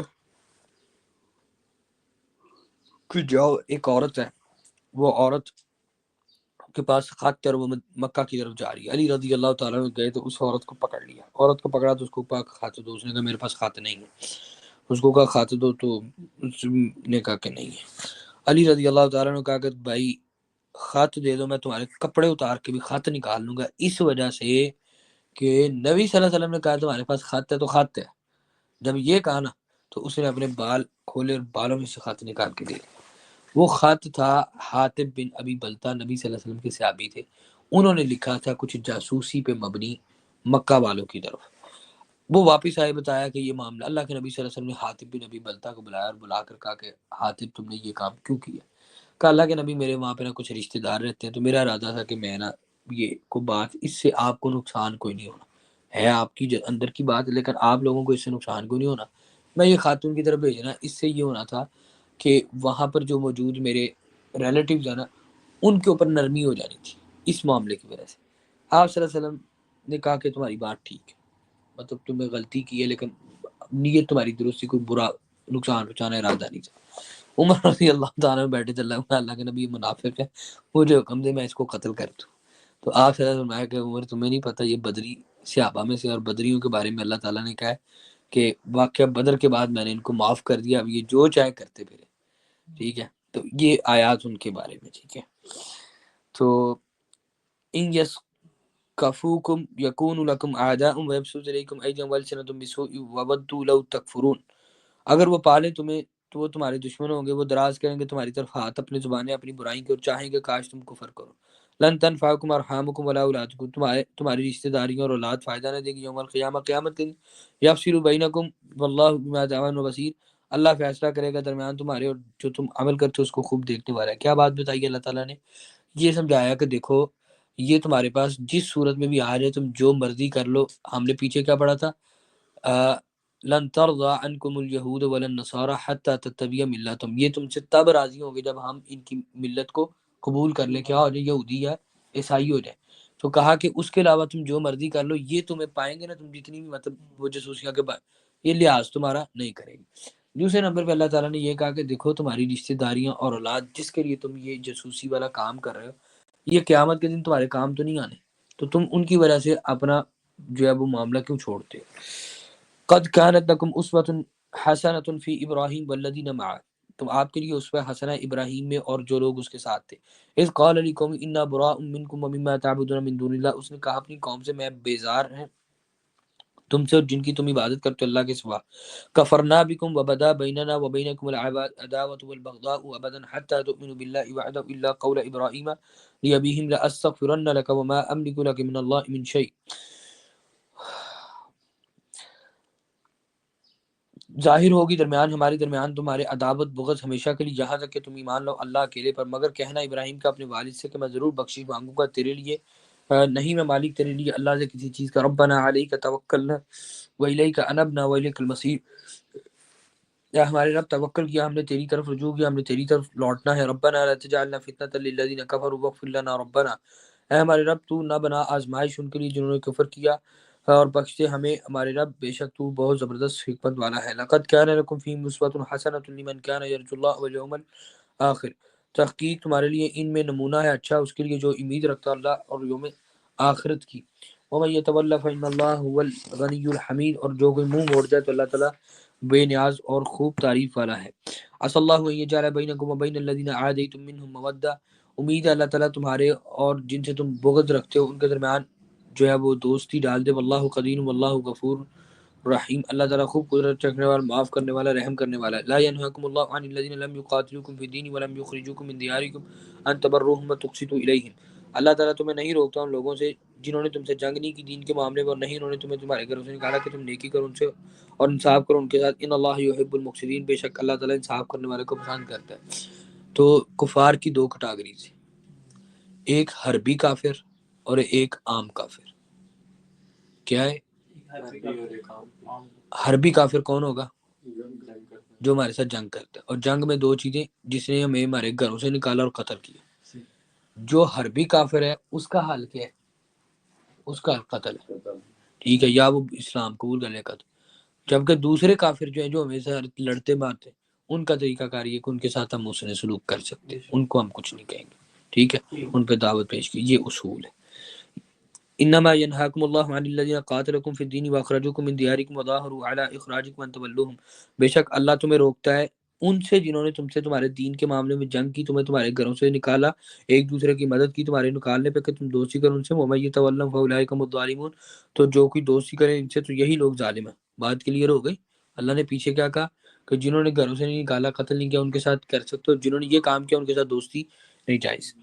یا ایھا الذین آمنوا اذا جاءکم المؤمنات مہاجرات فامتحنوہن، اے لوگوں جو ایمان لائے ہو، جب آ جائے تمہارے پاس مومن عورتیں ہجرت کرنے والی ہیں تو امتحان لو ان کا، اللہ اعلم بایمانہم، اللہ تعالیٰ خوب جانتا ہے ان کے ایمان کو۔ فإن علمتموہن مؤمنات فلا ترجعوہن الی الکفار، اگر جان لو تم ایمان والی ہیں تو نہ تم لوٹاؤ انہیں کفار کی طرف، لا ہن حل لہم ولا ہم یحلون لہن، وہ ان کے لیے حلال نہیں، وہ ان کے لیے حلال نہیں ہو سکتے۔ وآتوہم ما انفقوا، اور انہیں دو جو انہوں نے خرچ کیے، ولا جناح علیکم ان تنکحوہن اذا آتیتموہن اجورہن، اور تم پر کوئی گناہ نہیں کہ تم ان سے نکاح کرو جب تم ان کے مہر دے چکو۔ ولا تمسکوا بعصام الکوافر واسألوا ما انفقتم ولیسألوا ما انفقوا، اور نہ تم روک رکھو عصمت کافر عورتوں کے، تم مانگ لو جو خرچ کیا تم نے، اور چاہیے کہ وہ مانگ لے جو انہوں نے خرچ کیا۔ ذالکم حکم اللہ، کہ اللہ کا فیصلہ، یحکم بینکم اللہ علیم حکیم، اللہ تعالیٰ تمہارے درمیان فیصلہ کرتا ہے اور وہ خوب علم اور حکمت والا ہے۔ یعنی کہ جو مومن عورتیں ہجرت کر کے مکہ آ جائیں، سے مدینہ آ جائیں اور آ کر کہیں جی ہم نے اسلام قبول کیا، کہا ان کا ٹیسٹ کرو کہ جانو کہ واقعتاً یہ مومن ہے، اور اگر وہ واقعتاً مومن ہے تو اس کا کیا کام کریں گے ہم پھر، کہا کہ ان کو واپس کفار کی طرف نہیں لٹانا، اور حق مہر دے کر ان سے تم نکاح کر لو۔ فَإِنْ فَاتَكُمْ شَيْءٌ مِّنْ أَزْوَاجِكُمْ مِنَ الْكُفَّارِ فَعَاقَبْتُمْ فَآتُوا الَّذِينَ ذَهَبَتْ أَزْوَاجُهُم مِّثْلَ مَا أَنفَقُوا، اگر رہ جائے تم میں سے کوئی مہر تمہاری بیویوں کی کفار کی طرف، پھر تمہاری باری آئے تو دو ان لوگوں کو چلی گئی بیویاں جن کی مانند اس کے جو انہوں نے خرچ کیا۔ واتقوا اللہ الذی انتم بمؤمنون، تو ڈرو اللہ سے جو تم پر اس پر ہو ایمان لانے والے، یعنی کہ ان کی بیویاں تمہارے پاس آ جائیں تو انہوں نے جو ان کو حق مہر دیے ہوں تو ان کا خرچہ جو ہے وہ ان کو واپس کر کے تم ان عورتوں کے ساتھ کیا کرو، نکاح کر لو۔ یا ایھا النبی اذا جاءک المؤمنات یبایعنک علی ان لا یشرکن باللہ شیئا ولا یسرقن ولا یزنین ولا يقتلن اولادهن ولا يأتين ببهتان يفترينه بين ايديهن وارجلهن ولا يعصينك في معروف فبايعهن واستغفر لهن الله ان الله غفور رحیم۔ اے نبی صلی اللہ علیہ وسلم، اگر آپ کے پاس مومن عورتیں آئیں، وہ بیعت کریں آپ سے اس بات کر کے وہ شریک نہیں ٹھہرائیں گے اللہ کے ساتھ کسی چیز کو، چوری نہیں کریں گی، زنا نہیں کریں گی، اور اپنی اولاد کو قتل نہیں کریں گی، کسی بہتان کو نہیں آئیں گی، اور جسے وہ گھاڑ لیں درمیان اپنے ہاتھوں اور اپنے پاؤں کے، اور کسی نیکی کے کام کی نافرمانی نہیں کریں گی تو ان سے بیعت کر لیجیے، بخشش مانگے ان کے لیے، اللہ تعالیٰ بہت بخشنے والا رحم کرنے والا ہے۔ یعنی کہ بتائے گا کہ عورتوں سے بھی آپ نے بیعت لینی ہے تو کس طریقے سے لینی ہے، ان شرائط کے اوپر لینی ہے۔ نبی صلی اللہ علیہ وسلم نے کبھی بھی کسی عورت کی بیعت لیتے ہوئے اس کے ہاتھ کو ٹچ نہیں کیا۔ یا ایھا الذین آمنوا لا تتولوا قوما غضب اللہ علیہم قد یئسوا من الآخرۃ کما یئس الکفار من اصحاب القبور۔ اے لوگوں جو ایمان لائے ہو، نہ تم دوست بناؤ ایسی قوم کو جن سے اللہ ناراض ہوا تو وہ مایوس ہو گیا آخرت سے، جیسا کہ کافر مایوس ہوئے قبر والوں سے۔ سورۃ الصف مدنیہ، مدنی صورت ہے، 2 رکوع ہیں، 14 آیات ہیں، اور یہ بھی مسبحات میں سے ہے۔ بسم اللہ الرحمن الرحیم، سبح للہ ما فی السماوات و ما فی الارض وهو العزیز الحکیم۔ تسبیح کی اللہ تعالیٰ نے کی اسی نے جو آسمان و زمین میں ہے، اور وہ بہت زبردست خوب حکمت والا ہے۔ یا ایھا الذین آمنوا لما تقولون ما لا تفعلون، اے لوگوں جو ایمان لائے ہو کیوں تم کہتے ہو جو تم کرتے نہیں ہو۔ کبر مقتا عند اللہ ان تقولوا ما لا تفعلون، اللہ کے ہاں سخت ناراضگی کی بات یہ ہے کہ تم لوگوں کو اس چیز کا حکم دو جو تم خود نہیں کرتے۔ تو یہ کام جو ہے یہ مناسب نہیں ہے۔ نبی فرمایا کہ بہت برا انجام ہے ایسے واعظین کا جو لوگوں کو نیکی کا حکم دیتے ہیں ان اعمال کا اور خود وہ نہیں کرتے۔ ان اللہ یحب الذین یقاتلون فی سبیلہ صفا کانہم بنیان مرصوص، اللہ تعالیٰ محبت کرتا ہے ان لوگوں سے جو جنگ کرتے ہیں اس کے راستے میں گویا کہ وہ دیوار ہے سیسا پلائی۔ وَإِذْ قَالَ مُوسَىٰ لِقَوْمِهِ يَا قَوْمِ لِمَ تُؤْذُونَنِي وَقَدْ تَعْلَمُونَ أَنِّي رَسُولُ اللَّهِ إِلَيْكُمْ، موسیٰ نے اپنی قوم سے کہا تم مجھے اذیت کیوں دیتے ہو حالانکہ میں تمہارے پاس اللہ کی طرف سے ایک رسول ہوں۔ وَلَمَّا زَاغُوا وَزَاغَ اللَّهُ قُلُوبَهُمْ، تو جب ٹیڑھے ہو گئے وہ تو اللہ تعالیٰ نے ان کے دلوں کو ٹیڑھا کر دیا۔ واللہ لا يهدي القوم الفاسقين، اللہ تعالیٰ فاسق لوگوں کو ہدایت نہیں دیتا۔ وَإِذْ قَالَ عِيسَى ابْنُ مَرْيَمَ يَا بَنِي إِسْرَائِيلَ إِنِّي رَسُولُ اللَّهِ إِلَيْكُمْ مُصَدِّقًا لِمَا بَيْنَ يَدَيَّ مِنَ التَّوْرَاةِ وَمُبَشِّرًا بِرَسُولٍ يَأْتِي مِن بَعْدِي اسْمُهُ أَحْمَدُ، اور جب عیسیٰ ابن مریم نے کہا بنی اسرائیل میں رسول ہوں اللہ کا تمہاری طرف، تصدیق کرنے والا اس کی جو مجھ سے پہلے ہے تورات میں، اور خوشخبری دینے والوں کے ایک رسول آئے گا میرے بعد نام اس کا احمد ہوگا۔ فلما جاءهم بالبينات قال هذا سحر مبين، اور جب وہ ان کے پاس واضح نشانیوں کے ساتھ آ گیا تو ان کا کھلم کھلا جادو ہے۔ ومن اظلم ممن افترى على الله الكذب وهو يدعى الى الاسلام، اور کون زیادہ ظالم ہے اس سے جو کھڑ لے اللہ پر جھوٹ حالانکہ وہ بلایا جاتا ہے اسلام کی طرف۔ واللہ لا يهدي القوم الظالمين، اللہ تعالیٰ ظالم قوم کو ہدایت نہیں دیتا۔ تو یہ چونکہ صورت مدنی ہے تو مدنی صورتوں میں کون تھے؟ یہود و نصارہ، تو اس لیے اللہ تعالیٰ نے یہ مثال کے طور پہ کہ بائبل کے اندر کس کا ذکر ہے، نبی صلی اللہ علیہ وسلم کا واضح ذکر موجود ہے۔ یریدون لیطفئوا نور اللہ بافواہہم، وہ چاہتے ہیں اپنے منہوں سے اللہ کے نور کو بجھا دیں۔ واللہ متم نورہ ولو کری الکافرون، اللہ اور اللہ تعالیٰ اپنے نور کو پورا کرنے والا ہے باوجود اس کے کافر ناپسند کریں۔ نور سے کیا مراد ہے یہاں پر؟ اسلام۔ هو الذی ارسل رسولہ بالہدی ودین الحق لیظہرہ علی الدین کلہ، اگلی آیت بھی جیسا کہ اس کو بتا رہی ہے، وہی ہے جس نے بھیجا اپنے رسولوں کو ساتھ ہدایت کر دین حق کے تاکہ وہ غالب کر دے اسے اوپر تمام دینوں کے اگرچہ ناپسند کرے مشرک۔ یا ایھا الذین آمنوا هل ادلکم علی تجارۃ تنجیکم من عذاب الیم، اے لوگوں جو ایمان لائے ہو کیا تمہیں میں ایسی تجارت کی خبر دوں جو تمہیں عذاب جہنم کے سے نجات دے دے۔ تؤمنون باللہ ورسولہ وتجاہدون فی سبیلہ باموالکم وانفسکم ذلکم خیر لکم ان کنتم تعلمون، تو وہ تجارت کیا ہے؟ اللہ اس کے رسول پر ایمان لانا، اس کے راستے میں جہاد کرنا اپنے مال اور جان کے ساتھ، یہ تمہارے لیے بہتر ہے اگر تم علم رکھتے ہو۔ یغفر لکم ذنوبکم ویدخلکم جنات تجری من تحتها الانہار ومساکن طیبۃ فی جنات عدن، بخش دے گا تمہارے لیے تمہارے گناہوں کو داخل کرے گا باغات میں جن کے نیچے سے نہریں بہتی ہیں، اور گھر پاکیزہ ہمیشگی کے باغات میں۔ ذالک الفوز العظیم، یہی بڑی کامیابی ہے۔ واخری تحبونها، اور ایک دوسری چیز جس سے تم محبت رکھتے ہو، نصر من اللہ وفتح قریب، مدد اللہ کی طرف سے اور فتح قریبی۔ وبشر المؤمنین، اور ایمان والوں کو خوشخبری دے دیجیے۔ یا ایھا الذین آمنوا کونوا انصار اللہ کما قال عیسی ابن مریم للحواریین من انصاری الی اللہ، اے لوگوں جو ایمان لائے ہو اللہ کے مددگار ہو جو، جیسا کہ کہا تھا عیسیٰ ابن مریم نے حواریوں سے کون ہے مددگار میرا اللہ کی طرف؟ قال الحواریون نحن انصار اللہ، حواریوں نے کہا کہ ہم اللہ کے مددگار ہیں۔ فآمنت طائفۃ من بنی اسرائیل وکفرت طائفۃ، تو ایک گروہ بنی اسرائیل میں سے ایمان لایا ایک نے کفر کر دیا۔ فأیدنا الذین آمنوا علی عدوہم فاصبحوا ظاہرین، تو ہم نے مدد کی اس گروہ کی جو ایمان لائے اوپر ان کے دشمنوں کو تو وہ غالب ہو گئے۔ سورۃ الجمعہ مدنی صورت ہے اور اس کے 2 رکوع ہیں اور 11 اس کی آیات ہیں۔ بسم اللہ الرحمن الرحیم، یسبح للہ ما فی السماوات و ما فی الارض الملک القدوس العزیز الحکیم، تسبیح بیان کرتی ہے ہر وہ چیز جو آسمان و زمین میں اللہ کے لیے جو بادشاہ ہے، نہایت فقیز ہے، زبردست ہے، خوب حکمت والا ہے۔ یہ صورت بھی مسبحات میں سے ہے۔ والذی بعث بالامیین رسولا منهم یتلو علیہم آیاتہ ویزکیہم ویعلمهم الکتاب والحکمۃ وان کانوا من قبل لفی ضلال مبین، وہی ہے جس نے مبعوث کیا ان پڑھ لوگوں میں ایک رسول، انہی میں سے جو تلاوت کرتا ہے ان پر آیات کی، تزکیہ کرتا ہے، سکھاتا ہے انہیں کتاب حکمت، اس سے پہلے وہ گمراہی میں تھے کھلی۔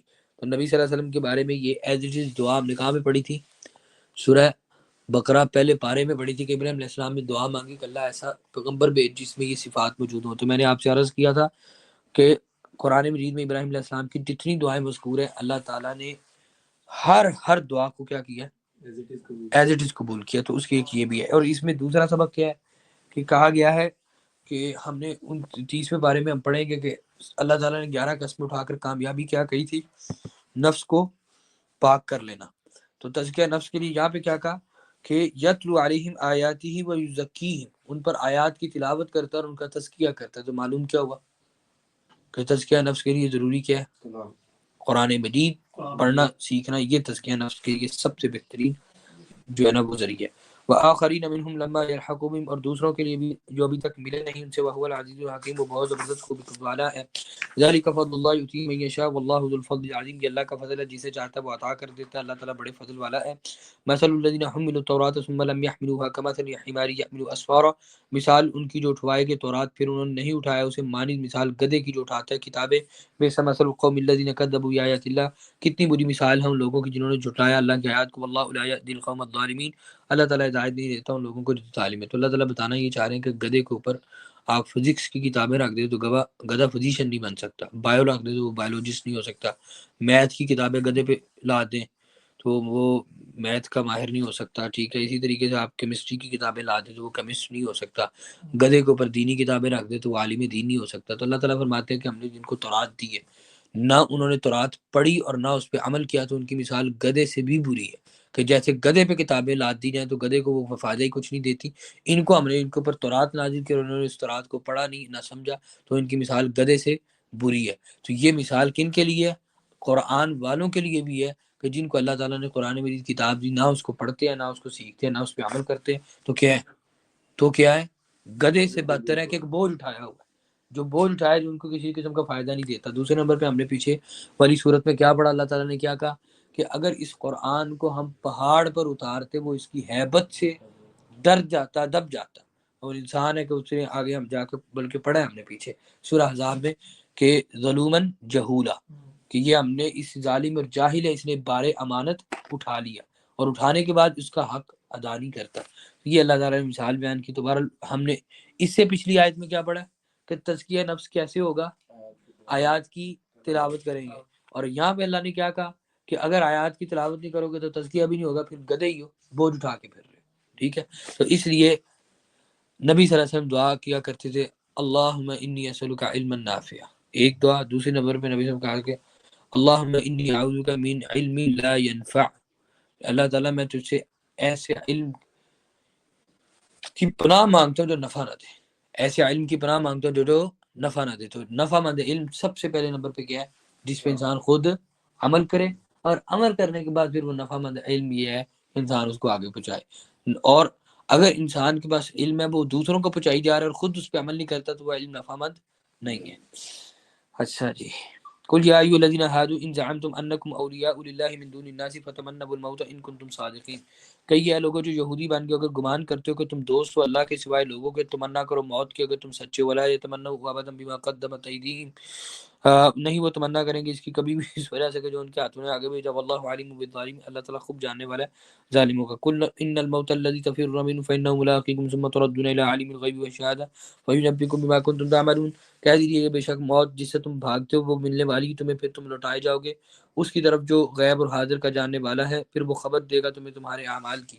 کیا کہتے تھے، ہم تو اللہ کے دوست ہیں جی. تو کہا کہ یہ اللہ سے کے دوست ہیں نا تو ان سے کو مرنے کی تمنا کرو تاکہ ہم مر کے اپنے دوست سے مل جائے گا. کرتوت ان کے یہ ہے کہ کبھی بھی یہ مرنے کی تمنا نہیں کریں گے. ان کو پتہ ہے کہ اللہ تعالیٰ سے کیا ہوگا، آگے جائیں گے تو وہاں پہ ہماری جو ہے وہ اعمال کا احتساب ہوگا. اس کے برعکس ایک مومن جو ہے اس کا اللہ کے بارے میں یہ رویہ ہے کہ ہر وقت اگر اس کی موت کی بات کی جائے تو وہ موت کو پسند کرے گا. کس سینس میں کہ مرنے کے بعد کیا ہوگا، میں اپنے رب سے ملوں گا. ٹھیک ہے، تو یہ ہوتا ہے نا، آپ نے جس بندے کی پیپر کی تیاری ہوتی ہے تو وہ کیا کہتا ہے سر لے لے، اور جس کی تیاری نہیں ہوتی وہ کیا کہتا ہے سر جی نہیں منڈے کو لے لینا. منڈے آتا ہے کیا کہ سر جی اگلے منڈے کو لے لینا. تو اللہ تعالیٰ نے یہ مثال بیان کی کہ مومن تو اس لیے پھر ہمیں اپنے آپ کو یہ بھی چیک کرتے رہنا چاہیے. ہم میں سے دیکھیں ہم سب نے مرنا تو ہے نا، بہرحال یہ چیک کرنا چاہیے کبھی کبھی بیٹھ کر خود سے ہمیں، یار ابھی میری موت آ جائے تو کیسا. تو آپ اگر اس کے لیے ریڈی ہیں، آپ کو لگے ہاں ٹھیک ہے جنت میں چلا جاؤں گا، مرنا ہے ہی ہے نا، تو اگر یہ کیفیت ہے تو اس کا مطلب آپ صحیح جگہ پہ، اور اگر یہ کیفیت آپ کی نہیں ہے تو پھر انسان کو چاہیے اپنی اصلاح کرے۔ یا ایھا الذین آمنوا اذا نودی للصلاۃ من یوم الجمعۃ فاسعوا الی ذکر اللہ وذروا البیع، اے لوگوں جو ایمان لائے ہو، جب جمعہ کے دن بلایا جائے تو دوڑو اللہ کے ذکر کی طرف، خرید و فروخت چھوڑ دو۔ ذالکم خیر لکم ان کنتم تعلمون، یہ بہتر ہے تمہارے لیے اگر تم علم رکھتے۔ تو ہم نے دیکھیں یہاں پہ اللہ تعالیٰ نے جو جمعے کی بات کی ہے، ہمارے یہاں اس کی بہت غلط ڈیفینیشن۔ لوگ کب آتے ہیں؟ جب خطیب صاحب نماز کھڑی کرنے لگتے ہیں۔ نبی فرمایا جو بندہ ایک جمعہ چھوڑتا ہے اللہ اس کے دل پہ سیاہ نقطہ لگا دے، جو دو چھوڑتا ہے اللہ اس کے دل پہ سیاہ نقطہ، جو تین چھوڑتا ہے اللہ اس کے دل پہ، اور تیسرے کے بعد ویسے ہی اللہ تعالیٰ اس کے دل پہ مہر لگا دیتا ہے۔ دوسرے نمبر پہ خطبہ جمعے کا سننا فرض ہے۔ کیا ہے؟ فرض ہے۔ ظہر کی نماز کی رکعتیں کتنی ہیں؟ جمعے والے دن کتنی ہوتی ہیں؟ تو وہ دو کدھر گئی؟ خطبے کے قائم مقام ہو گئی۔ پھر نبی صلی اللہ علیہ وسلم کہ اس کو خطیب ممبر پہ آ کے بیٹھتا ہے، اجر و ثواب والا رجسٹر بند ہو جاتا ہے۔ اس میں بھی تو دو رائے ہیں نا کہ ایک عربی والا خطبہ ہے، ایک اردو والا خطبہ۔ ہاں جی، گڈ کوشچن۔ وہ کس نے عربی والا خطبہ اور اردو والا بنایا؟ مسئلہ سمجھے۔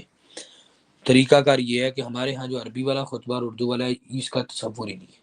آپ گئے ہوں گے سعودیہ، آپ نے دیکھا ہوگا مسنون خطبہ کا طریقہ کار کیا ہے۔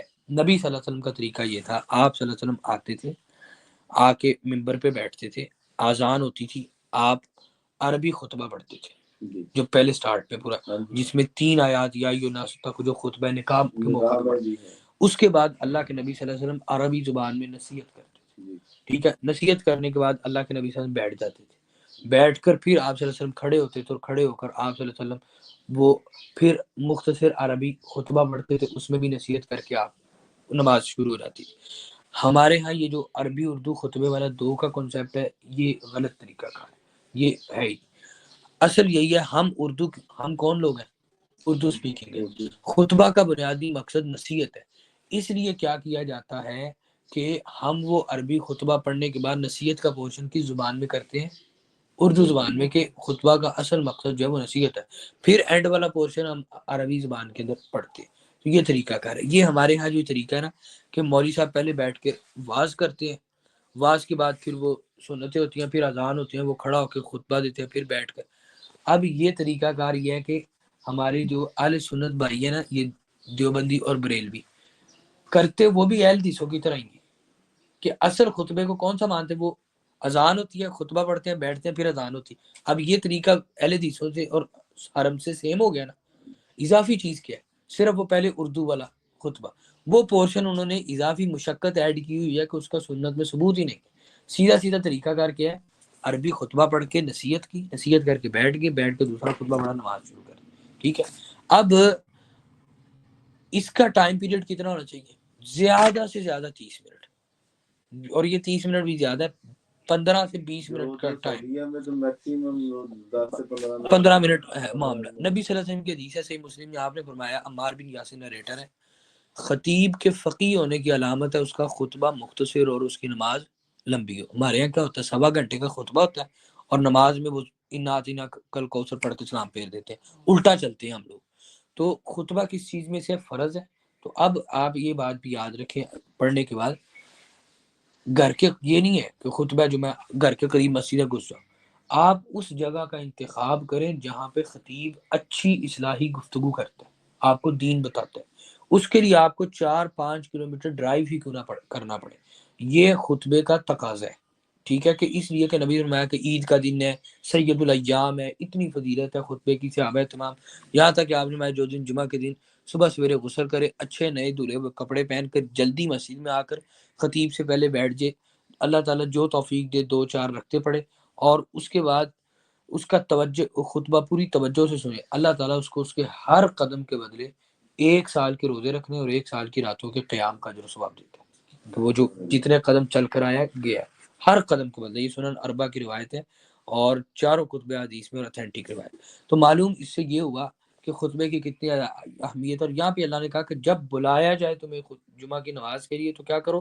کاروبار چھوڑ دو، تو ٹھیک ہے، کاروبار چھوڑ دو۔ تو علماء یہاں تک لکھتے ہیں کہ کاروبار کرنا حرام ہے اس وقت ٹائم پیریڈ۔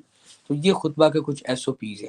تو اس لیے طریقہ کار یہی ہونا چاہیے کہ انسان کو جمعہ کے دن کم سے کم انتہائی اہتمام کر کے خطیب کے ممبر پہ بیٹھنے سے پہلے مسجد میں موجود ہونا چاہیے۔ اور حدیث میں ذکر کہ آپ نے فرمایا کہ فرشتے، یہ حدیث کے الفاظ ہیں، فرشتے دروازے پہ بیٹھے ہوتے ہیں رجسٹر لے کر، لوگ مسجد میں انٹر ہوتے ہیں وہ نام نوٹ کرتے ہیں۔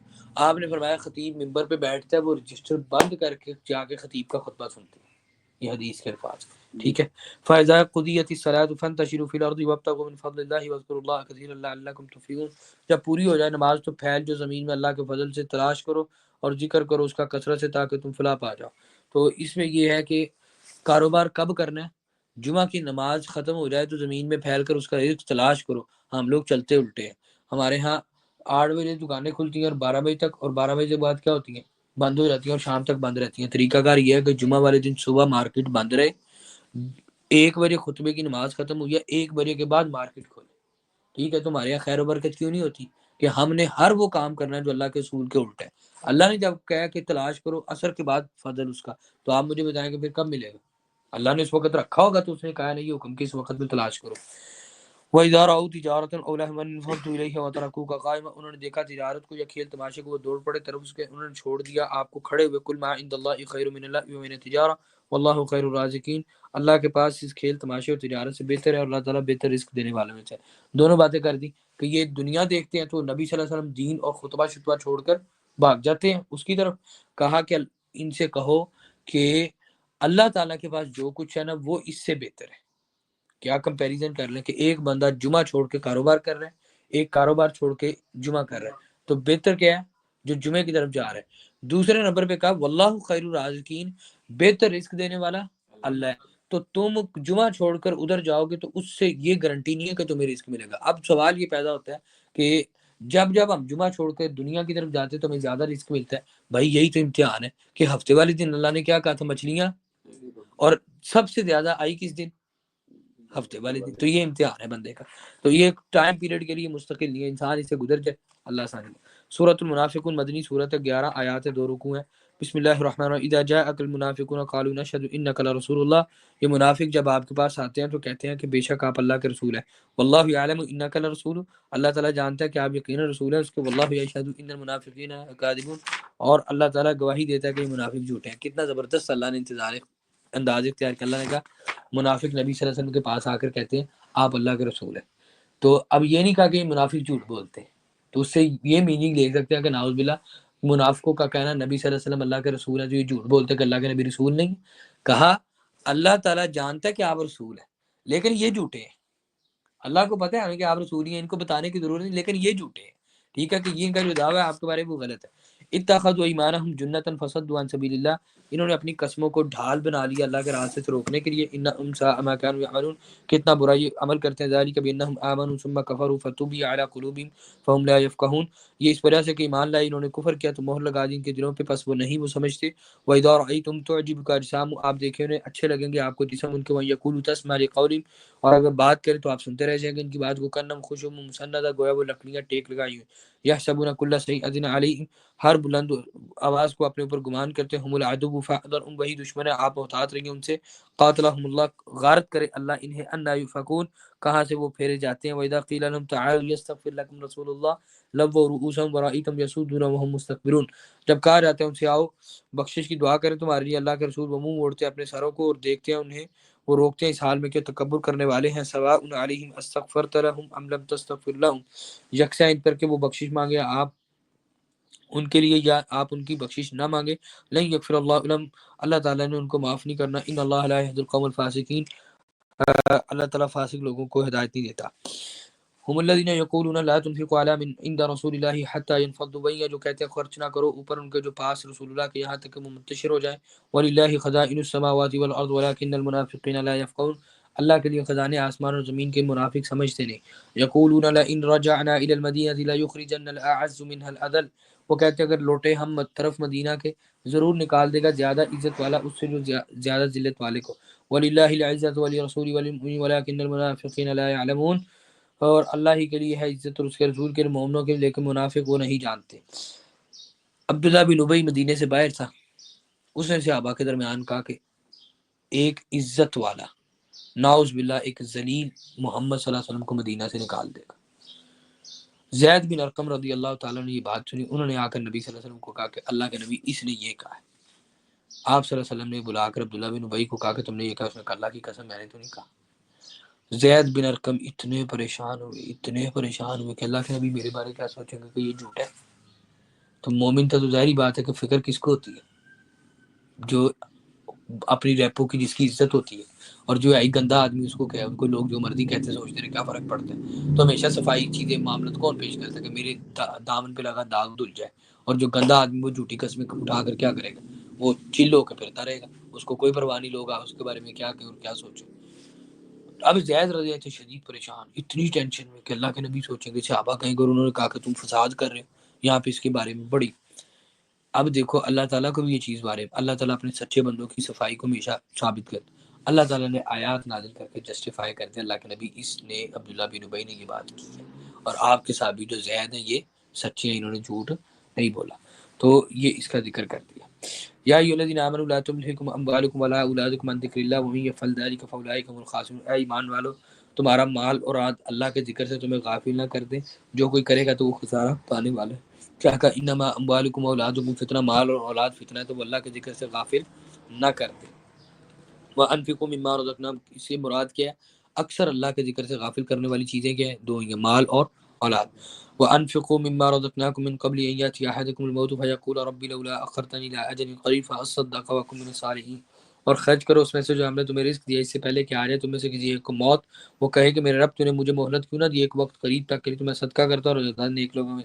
اللہ تعالیٰ نے یہ منظر بیان کیا کہ بندے بن جاؤ اور ابھی کے ابھی جو ہے نا یہ نیکی کے کام شروع کر دو. حقیقت یہ ہے کہ جب موت آ جائے گی تو موت کے بعد تم کیا کہو گے کہ آپ نے مجھے مہلت کیوں نہیں دی. تو وہ میں جو مثال ذکر کرتا ہوتا ہوں کیا ہے، آپ نے دیکھا ہوگا ٹیچر کہتا ہے بچوں تیاری کر لو ٹیسٹ ہے منڈے کو، تو وہ آگے سے کیا کہتے ہیں لکھی جائے گی. اچھا منڈے کو ٹیسٹ آ رہا ہے تو کیا کہتے ہیں سر جی میں تیاری نہیں کرتا، ایک دن دے دیں کل لے لینا. ایسے ہوتا ہے نا. اللہ تعالیٰ فرماتے ہیں کہ موت آ جائے گی تو کہے گا اللہ تو نے مجھے مہلت کیوں نہ دی، میں صدقہ کرتا. تو اللہ تعالیٰ فرمائے گا کہ بھائی تمہیں مہلت دی تو تھی، تم نے کیا نہیں ہے. تو یہ وہی معاملہ جو ہم نے پہلے اس کا ذکر کیا. وَلَن يُؤَخِّرَ اللَّهُ نَفْسًا إِذَا جَاءَ أَجَلُهَا، اللہ تعالیٰ کسی نفس کو مہلت نہیں دے گا جب اس کا وقت آ جائے گا، اس سے پہلے تک ابھی تک ہمارے پاس کیا ہے؟ مہلت ہے. واللہ خبیر بما تعملون، اللہ تعالیٰ جو تم عمل کرتے ہو اس کو خوب جاننے والا ہے. سورۃ تغابن مدنی سورۃ ہے، 2 رکوع ہے، 18 آیات ہے. بسم اللہ الرحمن الرحیم. یسبح للہ ما فی السماوات و ما فی الارض، یہ بھی مسبحات میں سے ہے.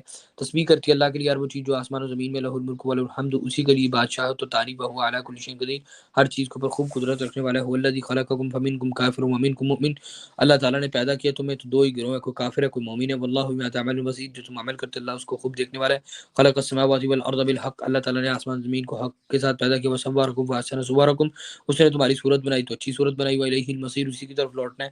یعلم ما فی السماوات والارض، وہ آسمان و زمین میں جو ہے اس کو جانتا ہے. ویعلم ما تسرون وما تعلنون، جو تم ظاہر کرتے چھپاتے ہو اس کو بھی جانتا ہے. واللہ علیم بذات الصدور، وہ سینوں کے بھید بھی جانتا ہے. الم یاتکم نبأ الذین کفروا من قبل فذاقوا وبال امرهم ولهم عذاب علیم، تمہارے پاس خبر نہیں آئی جنہوں نے کفر کیا اس سے پہلے، پھر انہوں نے چکھا وبال اپنے کام کا، ان کے لیے دردناک عذاب ہے. ذالک بانہم کانت تأتیہم رسلهم بالبینات، یہ اس وجہ سے تھا ان کے پاس رسول واضح آیات کے ساتھ آتے تھے. وقالوا بشر یہدوننا، تو وہ کہتے کیا انسان ہماری رہنمائی کریں گے. فکفروا وتولوا واستغنى اللہ، انہوں نے کفر کیا منہ موڑ گئے اور اللہ نے ان کی پرواہ نہ کی. واللہ غنی حمید، اللہ تعالیٰ بے نیاز تعریف والا ہے. زعم الذین کفروا ان لن یبعثوا، کافروں نے گمان کیا کہ وہ ہرگز اٹھائے نہیں جائیں گے. قل بلی وربی لتبعثن ثم لتنبؤن بما عملتم، کہہ دیجئے کیوں نہیں مجھے میرے رب کی قسم ہے کہ تم ضرور اٹھائے جاؤ گے، پھر تم اپنے اعمال کی ضرور خبر دیے جاؤ گے. وذلک علی اللہ یسیر، یہ اللہ پر بہت آسان ہے. فآمنوا باللہ ورسولہ والنور الذی انزلنا، ایمان لاؤ اللہ پر اس کے رسول پر جو نازل کیا ہم نے. اور واللہ بما تعملون خبیر، اللہ اس کی جو تم عمل کرتے ہو خوب خبر رکھنے والا ہے. یوم یجمعکم یوم الجمع، ذلک یوم التغابن، جس دن جمع کرے گا تمہیں جمع ہونے کے دن کے لیے، یہ دن ہوگا ہار جیت کا. سورت کا نام کیا؟ سورت تغابن. اور اللہ تعالیٰ نے قیامت کے دن کا نام کیا رکھا ہے؟ یوم التغابن. کیا نام رکھا ہے؟ یوم التغابن. قرآن مجید میں قیامت کے دن کے مختلف نام، یوم القیامہ، یوم الحسرہ، یوم التغابن. تو تغابن کا مطلب ہار جیت کا دن. تو کیا مطلب ہے ہار جیت سے مراد؟ کہ کچھ جہنم میں جائیں گے، جنت میں اس دن اعمال کی بنیاد پہ ہار جیت. اصل ہار جیت کا دن کون سا ہے؟ قیامت کا. ومن یؤمن باللہ ویعمل صالحا یکفر عنہ السیئات ویدخل جنات تجری من تحتها الانہار خالدین فیہا ابدا ذلک الفوز العظیم. اور جو کوئی مان لائے گا اللہ پر عمل کرے گا، نیک دور کر دے گا اللہ تعالیٰ اس سے اس کی برائیاں، اور اس کو باغات میں داخل کرے گا جن کے نیچے سے نہریں بہتی ہیں، اس میں ہمیشہ رہنے والے ہیں. یہ بہت بڑی کامیابی ہے. والذین کفروا وکذبوا، جنہوں نے کفر کیا اور جھٹلایا بھی آیاتنا ہماری آیات کو، اولئک اصحاب النار هم فیہا خالدون، یہ آگ کے ساتھی اس میں ہمیشہ رہنے والے ہیں، وہ بئس المصیر کتنی بری لوٹنے کی جگہ ہے۔ ما اصاب من مصیبت، اور کوئی مصیبت پہنچتی الا باذن اللہ مگر اللہ کے اذن سے، ومن یؤمن باللہ یہدی قلبہ، جو اللہ پر ایمان لاتا اللہ اس کے دل کو ہدایت دیتا، واللہ بکل شیء علیم، اللہ تعالیٰ ہر چیز کے خوب علم رکھنے والا ہے۔ واطیعوا اللہ واطیعوا الرسول، اللہ اس کے رسول کی اطاعت کرو، فإن تولیتم فإنما علی رسولنا البلاغ المبین، اگر منہ موڑ لیتے تم تو ہمارے رسول پر صرف کھلم کھلا پہنچا دینا ہے۔ اللہ لا الہ الا ہو، اللہ کے سوا کوئی معبود برحق نہیں، وعلی اللہ فلیتوکل المؤمنون، بس چاہیے کہ اللہ ہی پر مومن توکل کریں۔ یا ایھا الذین آمنوا ان من ازواجکم واولادکم عدوا لکم فاحذروہم، بے شک جو ایمان لائے ہو تمہاری بیویوں میں سے اولاد میں سے دشمن ہے تمہارے، محتاط رہو ان سے۔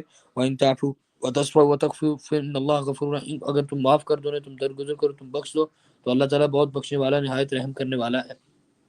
انما اموالکم اولادکم فتنہ، مال تمہارے اولاد تمہاری آزمائش ہے، واللہ عندہ اجر عظیم، اللہ کے پاس بہت بڑا اجر ہے۔ کیا مطلب اس چیز کا کہ بیویاں اور اولاد دشمن ہے؟ کیسے دشمن ہے کہ ایک تو انسان ان کی وجہ سے جو ہے نا وہ آزمائش سے دوچار رہتا ہے، تو جو چیز آزمائش ہے وہ انسان کی دشمنی ہے نا، کیونکہ ان سے محتاط رہنا ہے کہ کہیں وہ حرام کی طرف اولاد کی وجہ سے چلا گیا تو وہ کیا بنے، دشمنی ہوئے۔ ٹھیک ہے، بیوی کی چکر کے اندر اس نے رضامندی کے لیے گناہ جرائم کیے، معاملہ چیزیں، تو کیا کیا، تو اس لیے کہا کہ تم نے جو ہے نا وہ تمہارے لیے دشمن ہے اور فتنہ اور آزمائش ہے۔ فاتقوا اللہ ما استطعتم، اللہ سے ڈرو جتنی تم استطاعت رکھتے ہو، واسمعوا اطیعوا، سنو اور اطاعت کرو، وانفقوا خیر لانفسکم، خرچ کرو بہتر ہے تمہارے نفسوں کے لیے، ومن یوق شح نفسہ فاولئک هم المفلحون، جو کوئی نفس کی بخیلی سے بچا لیا وہی فلاح پانے والے ہیں۔ ٹھیک ہے، تو یہ دو مرتبہ ہے، تو اس سے بھی اس بات کی اہمیت واضح ہوتی ہے۔ ان تقرضوا اللہ قرضا حسنا یضاعف لكم ویغفر لكم والله شکور علیم، اگر تم قرض دو اللہ کو قرض اچھا تو وہ دگنا کر دے گا اسے تمہارے لیے، بخش دے گا تمہیں، واللہ شکور علیم، اللہ تعالیٰ بہت قدردان بردبار ہے۔ عالم الغیب والشہادۃ العزیز الحکیم، غیب کا جاننے والا اور حاضر کا بہت زبردست خوب حکمت والا ہے۔ سورۃ طلاق مدنی سورت ہے، 12 آیات ہیں، 2 رکوع ہیں۔ بسم اللہ الرحمن الرحیم۔ یا ایھا النبی اذا طلقتم النساء فطلقوهن لعدتهن واحصوا العدة، اے نبی جب طلاق دو تم عورتوں کو تو طلاق دو ان کی عدت کے لیے اور شمار کرو عدت کو، واتقوا اللہ ربکم، اور ڈرو اللہ سے جو رب ہے تمہارا، یعنی کہ طلاق دینی ہے تو کس لیے دینی ہے، عدت کے لیے طلاق دینی ہے۔ ٹھیک ہے، یعنی کہ وہ عدت پوری کی جائے گی، 3 ماہ یا 3 پیریڈز مینسز عورت کی ایک طلاق کی عدت ہے۔ ٹھیک ہے، لا تخرجو، یعنی کہ یہ مراد ہے اس سے کہ طلاق دینی ہے نا جب، تو یہ طریقہ کار نہیں کرنا کہ آج ایک طلاق اگلے دن دوسری اس کے بعد تیسری، بلکہ اس کی عدت جو ہے اس کو پورا ہونے دیا جائے، اور ایک مجلس میں کٹھی 3 طلاقیں بھی نہیں دینی، یہ مراد ہے۔ اور یہ کیوں مراد کیا، تاکہ اس لیے کہا گیا کہ ایک طلاق تم نے نہیں رکھنے کا ارادہ، ایک طلاق دو عدت کے لیے، یعنی کہ عدت 3 ماہ اس کی شمار کرو، اس کو کاؤنٹ کرو، ممکن ہے کہ ان 3 ماہ کے دوران تمہارا ارادہ بدل جائے۔ ٹھیک ہے، آگے اس کا ذکر بھی، لا تخرجو ہن من بیوتہن ولا یخرجن الا ان یاتین بفاحشۃ مبینہ، نہ تم نکالو انہیں ان کے گھروں سے اور نہ وہ نکلے مگر یہ کہ آئیں بے حیائی کو کھلی، وتلک حدود اللہ، یہ اللہ کی حدود ہے، ومن یتعدی حدود اللہ فقد ظلم نفسہ، اور جو کہ تجاوز کرے گا اللہ کی حدود سے تحقیق اس نے ظلم کیا اپنی جان پر۔ لا تدری لعل اللہ یحدث بعد ذلک امرا، نہیں تم جانتے شاید اللہ پیدا کر دے اس کے بعد کوئی صورت۔ کیا مطلب کہ جب ایک طلاق دی ہے تو کیا کرنا ہے، عدت کے لیے طلاق دیں گے کہ اس کی 3 ماہ اس کو کاؤنٹ کرنا ہے، اور وہ عورت کہاں رہے گی، طلاق کے بعد وہ اس گھر کے اندر ہی رہے گی۔ ٹھیک ہے، آپ اس کے قریب نہیں جا سکتے۔ دوسری طلاق دینی ہے تو وہ ایک ہے اس کے بعد دوسری طلاق دے سکتے ہیں، ہاں جی، ٹھیک ہے، تو یہ معاملہ ٹھیک ہے۔ تو اب آپ کا ارادہ نہیں بنتا تو وہ رہے گی کدھر، آپ کے گھر میں ہی رہے گی۔ ٹھیک ہے، اور آپ اس کو نکال نہیں سکتے، اور ان کو بھی عورتوں کو حکم تم نے نہیں نکالنا۔ ہمارے پاکستان میں کیسز خراب کیوں ہوتے ہیں، وہ ادھر سے بات ہوتی ہے وہ سامان اٹھا کے چل پڑتی ہے، یا ادھر سے بات ہوتی ہے وہ دھکے دے کے گھر سے نکال دیتے ہیں۔ ٹھیک ہے، تو اور طلاقیں شراکیں بعد میں جب جاتی، تو یہ خرابی کا باعث ہے۔ اور ایک بات یہاں پہ یہ بھی یاد رکھیں، اب وقت نکال کے ہم اس میں ٹیون اپ میں یہ طلاق کے مسائل بھی ایڈ کریں گے ان فیوچر، یہ بہت ضروری ہے۔ شریعت میں طلاق کی اجازت تو دی ہے، لیکن آپ اوورآل سارے طلاق کے مسائل کو سامنے رکھ کے پڑھیں گے۔ اللہ نے طلاق کے رولز ایسے بنائے ہیں، اگر آپ اللہ کے بنائے رولز کو فالو کرو تو وہ آپ کو صلح کی طرف لے کر جاتے ہیں، اینڈ صلح کی طرف لے، ہر معاملے میں اللہ تعالیٰ نے صورت یہ بنائی ہے کہ صلح ہوتا ہے۔ ٹھیک ہے، ہاں، آگے اللہ تعالیٰ فرماتے ہیں فَإِذَا، پھر اب بلغنا اجلہن فامسکوہن بمعروف، اگر وہ پہنچے اپنی مدت کو تو روک لو انہیں اچھے طریقے سے، او فارقوہن بمعروف، یا جدا کر دو انہیں بھلے طریقے سے، وشہدوا ذوی عدل منکم، اور 2 گواہوں کو عدل والوں کو گواہ بنا لو، واقیموا الشہادۃ للہ، اور قائم کرو گواہی اللہ کے لیے، ذالکم یوعظ بہ من کان یؤمن باللہ والیوم الآخر، یہ نصیحت کی جاتی جس کی اس کے جو ایمان رکھتا اللہ پر، یوم آخرت پر، وَمَن يَتَّقِ اللَّهَ يَجْعَل لَهُ مَخْرَجًا، اور جو کہ ڈرے گا اللہ سے پیدا کر دے گا اللہ اس کے لیے نکلنے کا راستہ. یعنی کہ اپنی مدت کو پہنچ جو تب دو صورتیں. کیا دو صورتیں؟ یا اس کو رکھ لو، نہیں رکھنا تو اگر رکھنا ہے تو معروف اچھے طریقے سے رکھ رہے ہیں، اور اگر نہیں رکھنا ہے تو فارغ ہونا بھی معروف، تو بھی اچھے طریقے سے جدا کر دو حق مہر دے کر. یہ کام نہیں کرنا کہ ہمارے یہاں کیا شروع ہو جاتا ہے جب تک رہتے ہیں تو تب تک ٹھیک ہے، اور جب تک دوسرا نظام تو الزامات لگا کر جو ہے وہ اس کو کرنا وہاں. اور کہا کہ دو گواہ بنا لینا. کس وقت؟ جب رجوع کرو. رجوع کرنا ہے تو کیا کرنا ہے؟ دو گواہ. طلاق دیں گے تو بھی گواہ بنا لو، رجوع کرنا تب بھی. اس کی وجہ یہ ہے، کیا وجہ ہو سکتی ہے صلح کے وقت دو گواہ بنانے کی؟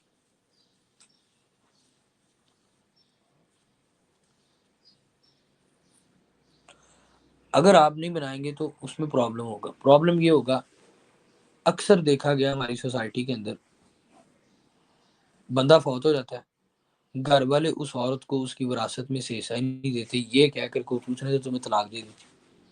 وہ کہتی ہے اس نے رجوع کر لیا. وہ کہیں گے کیا دلیل ہے تمہارے پاس ثبوت کیا ہے اس کا؟ بات سمجھ آ رہی؟ تو اس طریقے سے وہ کیا کرتے ہیں؟ وراثت سے محروم کر دیتے ہیں. یہ ہماری سوسائٹی میں ہوتا ہے. اللہ تعالیٰ نے کہا دو گواہ مقرر کر لو تاکہ پتہ ہو کہ یہ اس کی بیوی ہے اور اس نے رجوع کر لی. نہیں وہ تو ویسے جو ہے لا میں تو یہ ایسی چیز نہیں ہو سکتی، کیونکہ جتنی دیر تک وہ رجسٹرڈ نہیں ہوگی. تو دیکھیں میری بات سنیں، وہ رجسٹرڈ کس میں ہے؟ وہ یہ گواہی والی چیز ہی ہے نا، کاغذی اور گواہوں والا معاملہ کاغذی کارروائی کے طور پہ آ گیا. پاکستان میں تو ایسا نہیں چلتا. کیا چیز؟ یہ چیز طلاق کے بارے میں وہ تو جتنی دیر تک آپ یونین کونسل میں جا کے نہیں ہے، رجسٹر نہیں کرائیں یہ کیسز ہیں، یا آپ میری بات سنیں، لکھ کے یہ نہ دیں. کیسز ہیں، یہ کیسز ہیں اس میں باقاعدہ ہیں. اور دیکھیں رولا ڈال دینا آپ نے، اور آپ کا اتنا ناقص نظام ہے، اتنا ناقص نظام ہے. آپ اگر جا کے یہ کلیم کر دیں نا یہ اس کی بیوی نہیں ہے، کاغذات جو مرضی آپ عدالتوں کے چکر کھاتے رہیں گے اور آپ کے فیصلے نہیں ہوں گے. یہ پرابلمس ہیں اور بہت زیادہ ہیں اس طرح کے. اور اس کی مثال آپ دیکھیں کہ ابھی ریسنٹلی ہمارے جاننے والے ہیں، ان کو نہ ہوا اس طریقے سے کہ انہوں نے اپنے بیٹی کی شادی کی اپنے بھتیجے کے ساتھ امریکہ، تو وہ اس کے اہل نہیں کا معاملہ پتہ چلا. اب وہ وہاں پہ نا اس کا ٹائم پیریڈ پورا ہو گیا، تو انہوں نے امریکن نیشنلٹی کے لیے جو ہے نا وہ ادھر اپلیکیشن دے دی. اس کا ٹائم پیریڈ پورا ہو گیا. اب اس کو امریکن لڑکی کو نیشنلٹی ملنے لگی کہ انہوں نے سوچا کہ چلو ہماری بیٹی کا نقصان تو ہوا ہی ہے، اب امریکن نیشنلٹیز کو ٹائم پیریڈ ہو جائے. انہوں نے کیا کیا، ان کا جو رجسٹریشن تھی وہ دھرم پورہ یونین کونسل میں تھی نکاح کی.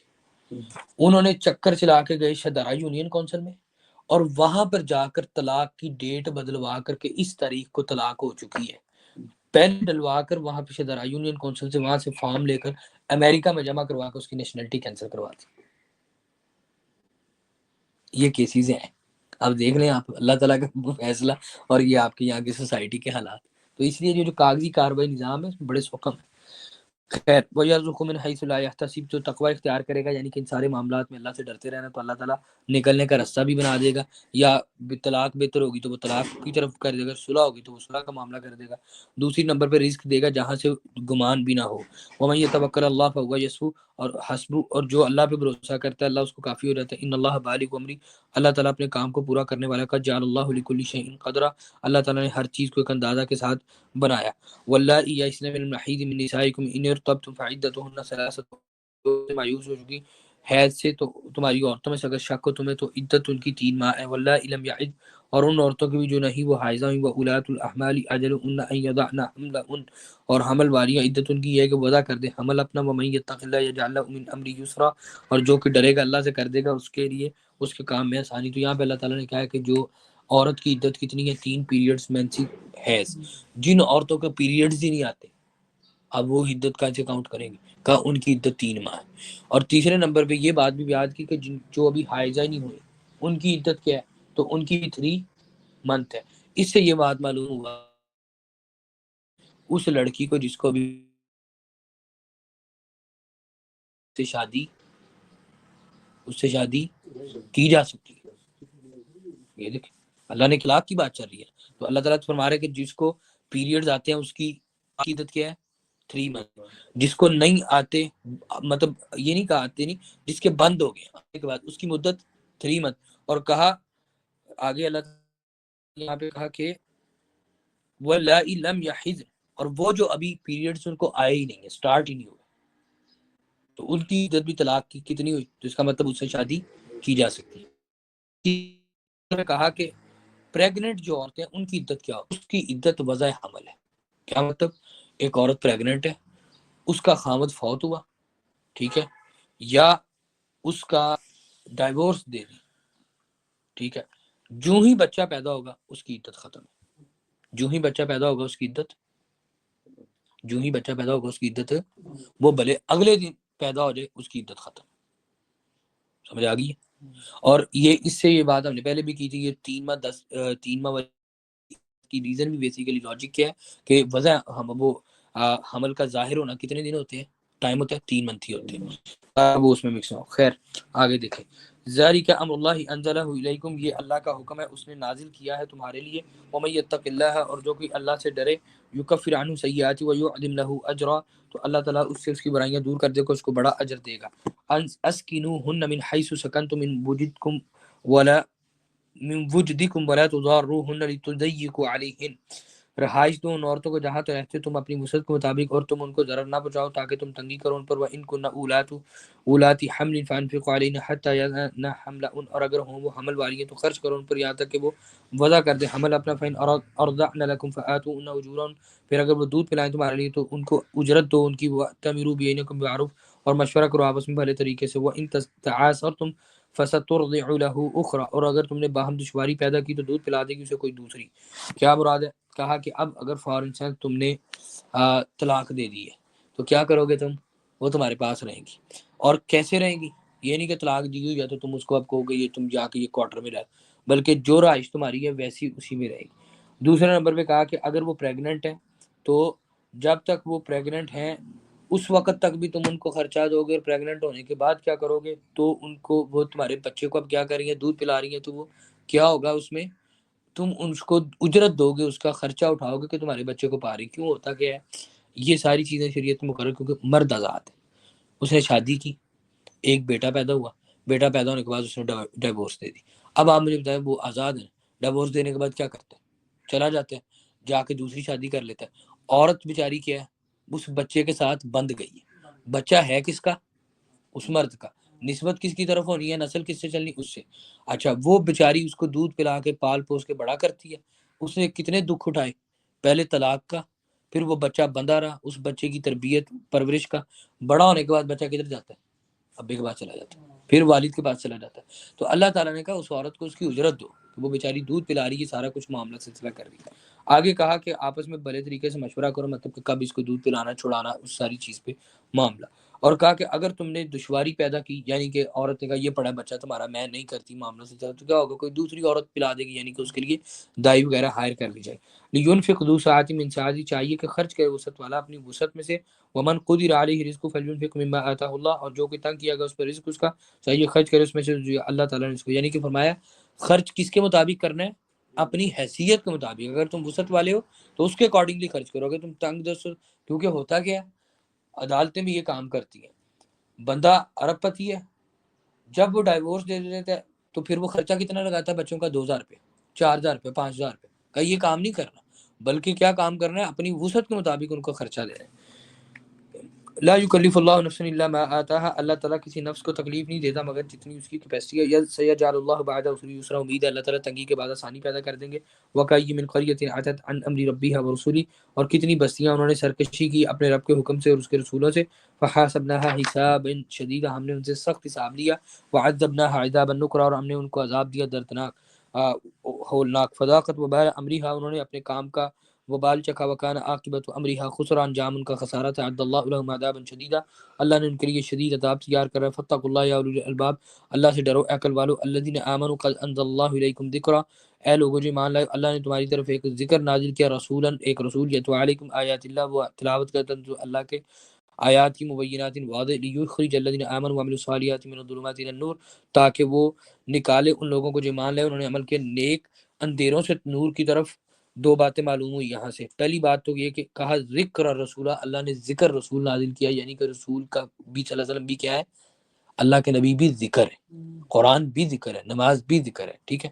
دوسرے نمبر پہ اللہ تعالیٰ نے کہا کہ وہ تمہیں نکالے اندھیروں سے نور کی طرف. اندھیرے جمع کیوں ہیں اور نور واحد کیوں ہے؟ نور اللہ کی صرف گمراہی کئی قسم کی اور گڈ. گمراہیاں کئی ہیں اور ہدایت ایک ہی ہے، ٹھیک ہے۔ وَمَن يُؤْمِنُ بِاللَّهِ وَيَعْمَلْ صَالِحًا يُدْخِلْهُ جَنَّاتٍ تَجْرِي مِن تَحْتِهَا الْأَنْهَارُ خَالِدِينَ فِيهَا أَبَدًا۔ یہ سوال مجھ سے میرے استاد نے کیا تھا لیکن مجھے اس کا جواب نہیں آیا تھا۔ خیر آپ اچھے ہیں، گڈ۔ جو کوئی مان لے اللہ پر، نیک عمل کرے، داخل کرے گا اسے باغات بہتی ہیں اس کے نیچے سے نہریں، اس میں ہمیشہ رہنے والے ہیں۔ قد احسن اللہ له رزقا، اللہ نے اچھا دیا اسے رزق۔ اللہ الذی خلق سبع سماوات ومن الارض مثلهن، اللہ تعالیٰ جس نے پیدا کیا 7 آسمانوں کو زمین میں سے مانند انہی کی۔ کیا مراد ہے؟ 7 آسمان ہیں تو زمینیں بھی کتنی ہیں؟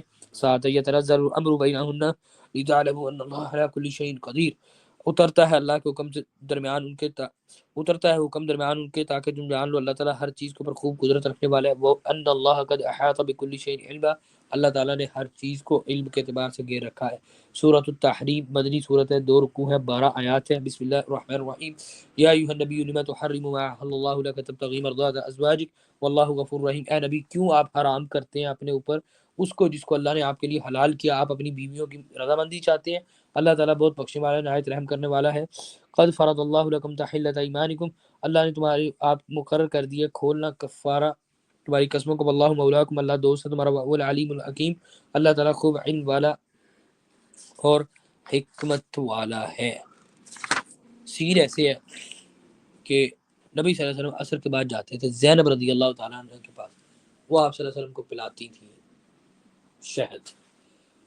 سیدہ حفصہ اور سیدہ عائشہ کو شاید پسند نہیں معاملہ، انہوں نے پلاننگ کی کہ اللہ کے نبی میرے پاس آئیں گے تو میں کہوں گی کہ آپ کے منہ سے مغافیر کی اسمیل آ رہی ہے۔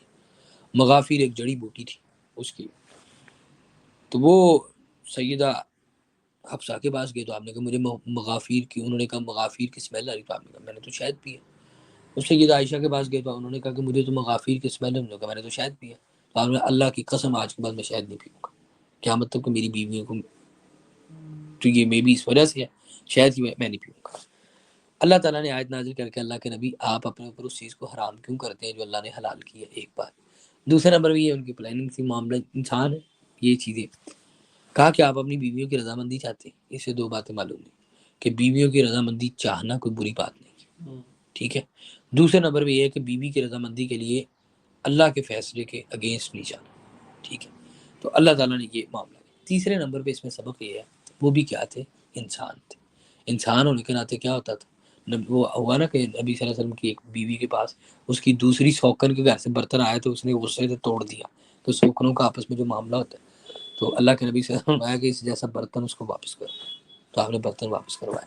تو نبی صلی اللہ علیہ وسلم محبت سیدہ عائشہ سے زیادہ کرتے تھے، لیکن جن معاملات میں انصاف ہوتا تھا اس میں اللہ کے نبی نے کبھی سیدہ عائشہ کو بھی ترجیح دی۔ سیدہ عائشہ سے بھی انصاف، انہوں نے اپنی ایک سوکن کے بارے میں کہا قضا و قضا، بہت چھوٹے قد کی ایسے چاہ تم نے اتنا کڑوا کلمہ کہا ہے کہ سمندر میں ڈال دیا تو اس کا پانی کڑوا ہو جائے، ٹھیک ہے۔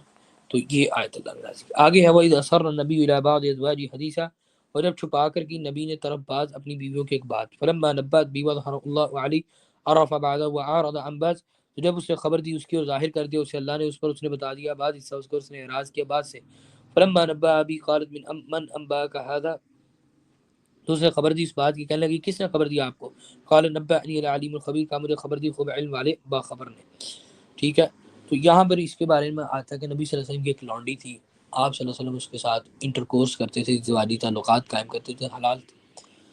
تو سیدہ حفصہ اور سیدہ عائشہ غالباً نبی صلی اللہ علیہ وسلم کو روکتی رہتی تھی اس چیز سے بھی کہ آپ جو ہے اس کے پاس، یہ بھی روایت صحیح ہے، تو نہ جایا کریں آپ ان کا۔ اللہ کے نبی صلی اللہ علیہ وسلم نے سیدہ حفصہ کو کہا کہ اللہ کی قسم میں نے نا اس کو اپنے اوپر حرام کر لی، میں اس کے پاس نہیں جاؤں گا، اور یہ بات تم نے کسی کو بتانی نہیں کی۔ سیدہ حفصہ نے وہ بات بتا دی سیدہ عائشہ کو، اور کچھ بات بتائی کچھ نہیں بتائی۔ اللہ تعالیٰ نے نبی صلی اللہ علیہ وسلم کو خبر دی، اور خبر دے کر کہا یہ معاملہ، تو اللہ کے نبی صلی اللہ علیہ وسلم نے سیدہ حفصہ سے پوچھا کہ آپ نے بتا دیا ان کو؟ تو انہوں نے آگے سے بے ساختہ پوچھا من انبا کا، آپ کو کس نے بتایا؟ مطلب کیا دل میں آئی؟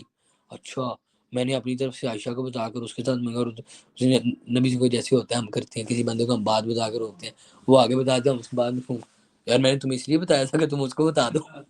اللہ کے نبی صلی اللہ علیہ وسلم نے یہ نہیں کہا کہ مجھے عائشہ نے بتایا، آپ نے کہا مجھے اللہ تعالیٰ نے خبر دی ہے۔ تو اس میں 2 پہلو ہیں، کیا پہلو ہیں؟ ایک تو یہ بات کہ کہ اگر وہ عائشہ کے بارے تو ممکن ہے وہ سیدہ عائشہ سے ناراض ہوتی، اور دوسرے نمبر پہ خبر تو اللہ تعالیٰ نے دی تھی، تو یہ بھی انسانی معاملہ. تو اس لیے خیر بعض علماء اب اس کے بارے میں یہ لکھتے ہیں کہ اس سے مراد وہ شہد والی بات ہے کہ اللہ کے نبی نے سیدہ حفصہ کو کہا میں نے شہد حرام کری، انہوں نے سیدہ عائشہ کو تو اللہ تعالیٰ معاملہ کیا تم کا. خیر دونوں روایات درست ہیں، ایک آیت کے دو شان نزول بھی ہو سکتے ہیں، لہٰذا اس آیت دو آیات کے شان نزول میں یہ دونوں باتیں، وہ بخاری مسلم کی روایت ہے جو شہد والی ہے، دوسری روایت دیگر کتب احادیث کی اور درست روایات. ٹھیک ہو گیا.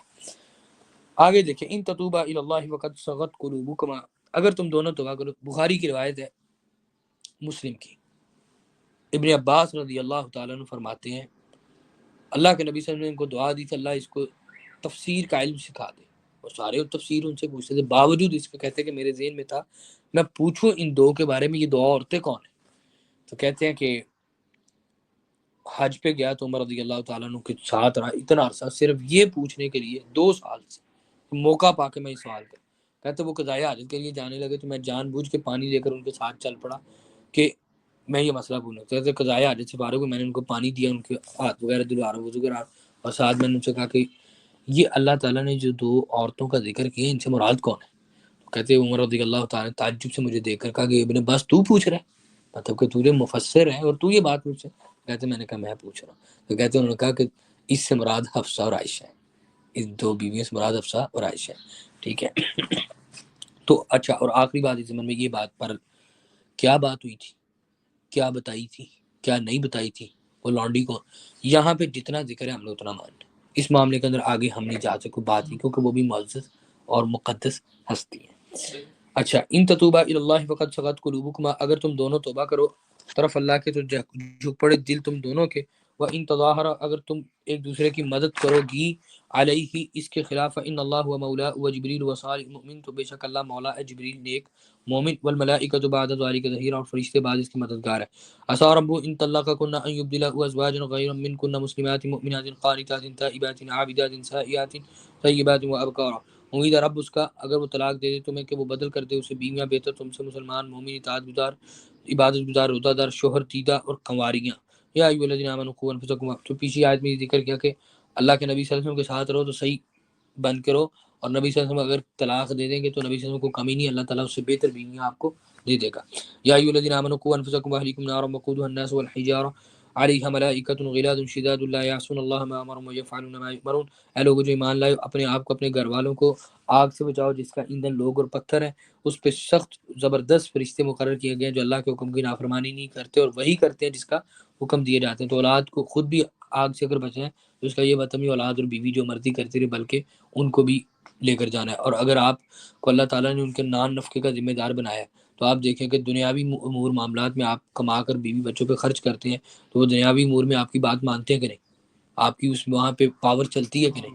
ٹھیک ہے. تو دین کے معاملے کے اندر کیا معاملہ ہے، تو وہاں پہ پاور کیوں نہیں چلتی. تو اس لیے واجبات میں سے ہے واش روم، تو اس میں سے جو ہے نا واجبات میں سے ہے رافع ان کو واش روم دکھائے، تو واجبات میں سے ہے کیا چیز کہ ان کو جہنم کی آگ سے بچانے کی کوشش کی ہے.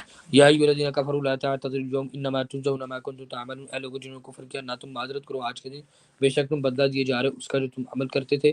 یا ایھا الذین آمنوا توبوا الی اللہ توبۃ نصوحا، اے لوگوں جو ایمان لائے ہو توبہ کرو اللہ کی طرف خالص توبہ.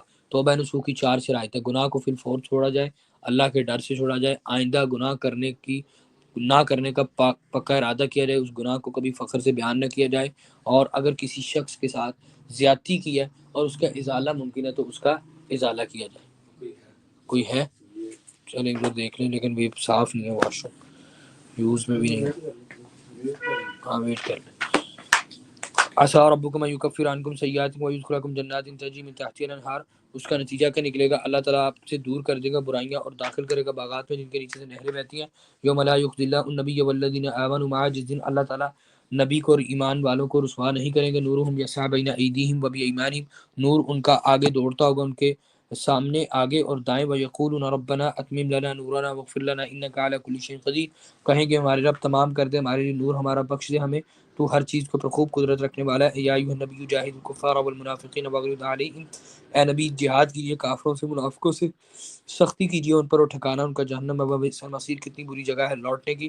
ضرب اللہ مثلا للذین کفروا امرأۃ نوح وامرأۃ لوط، بیان کیا اللہ نے مثال ان کے لیے جنہوں نے کفر کیا، نوح کی بیوی اور لوط کی بیوی کی، کانتا تحت عبدین من عبادنا صالحین، وہ دونوں نیچے تھی دو بندوں کے ہمارے جو دونوں نیک تھے، فخانتہما فلم یغنی عنہما من اللہ شیئا، دونوں نے خیانت کی تو وہ دونوں اللہ کے مقابلے میں کچھ کام نہ آ سکی، وقیل دونوں پیغمبر اللہ کے مقابلے میں ان بیویوں کے کام نہ آ سکے، وقیل ادخلوا النار مع الداخلین، کہا گیا داخل ہو جاؤ آگ میں داخل ہونے والے کے ساتھ۔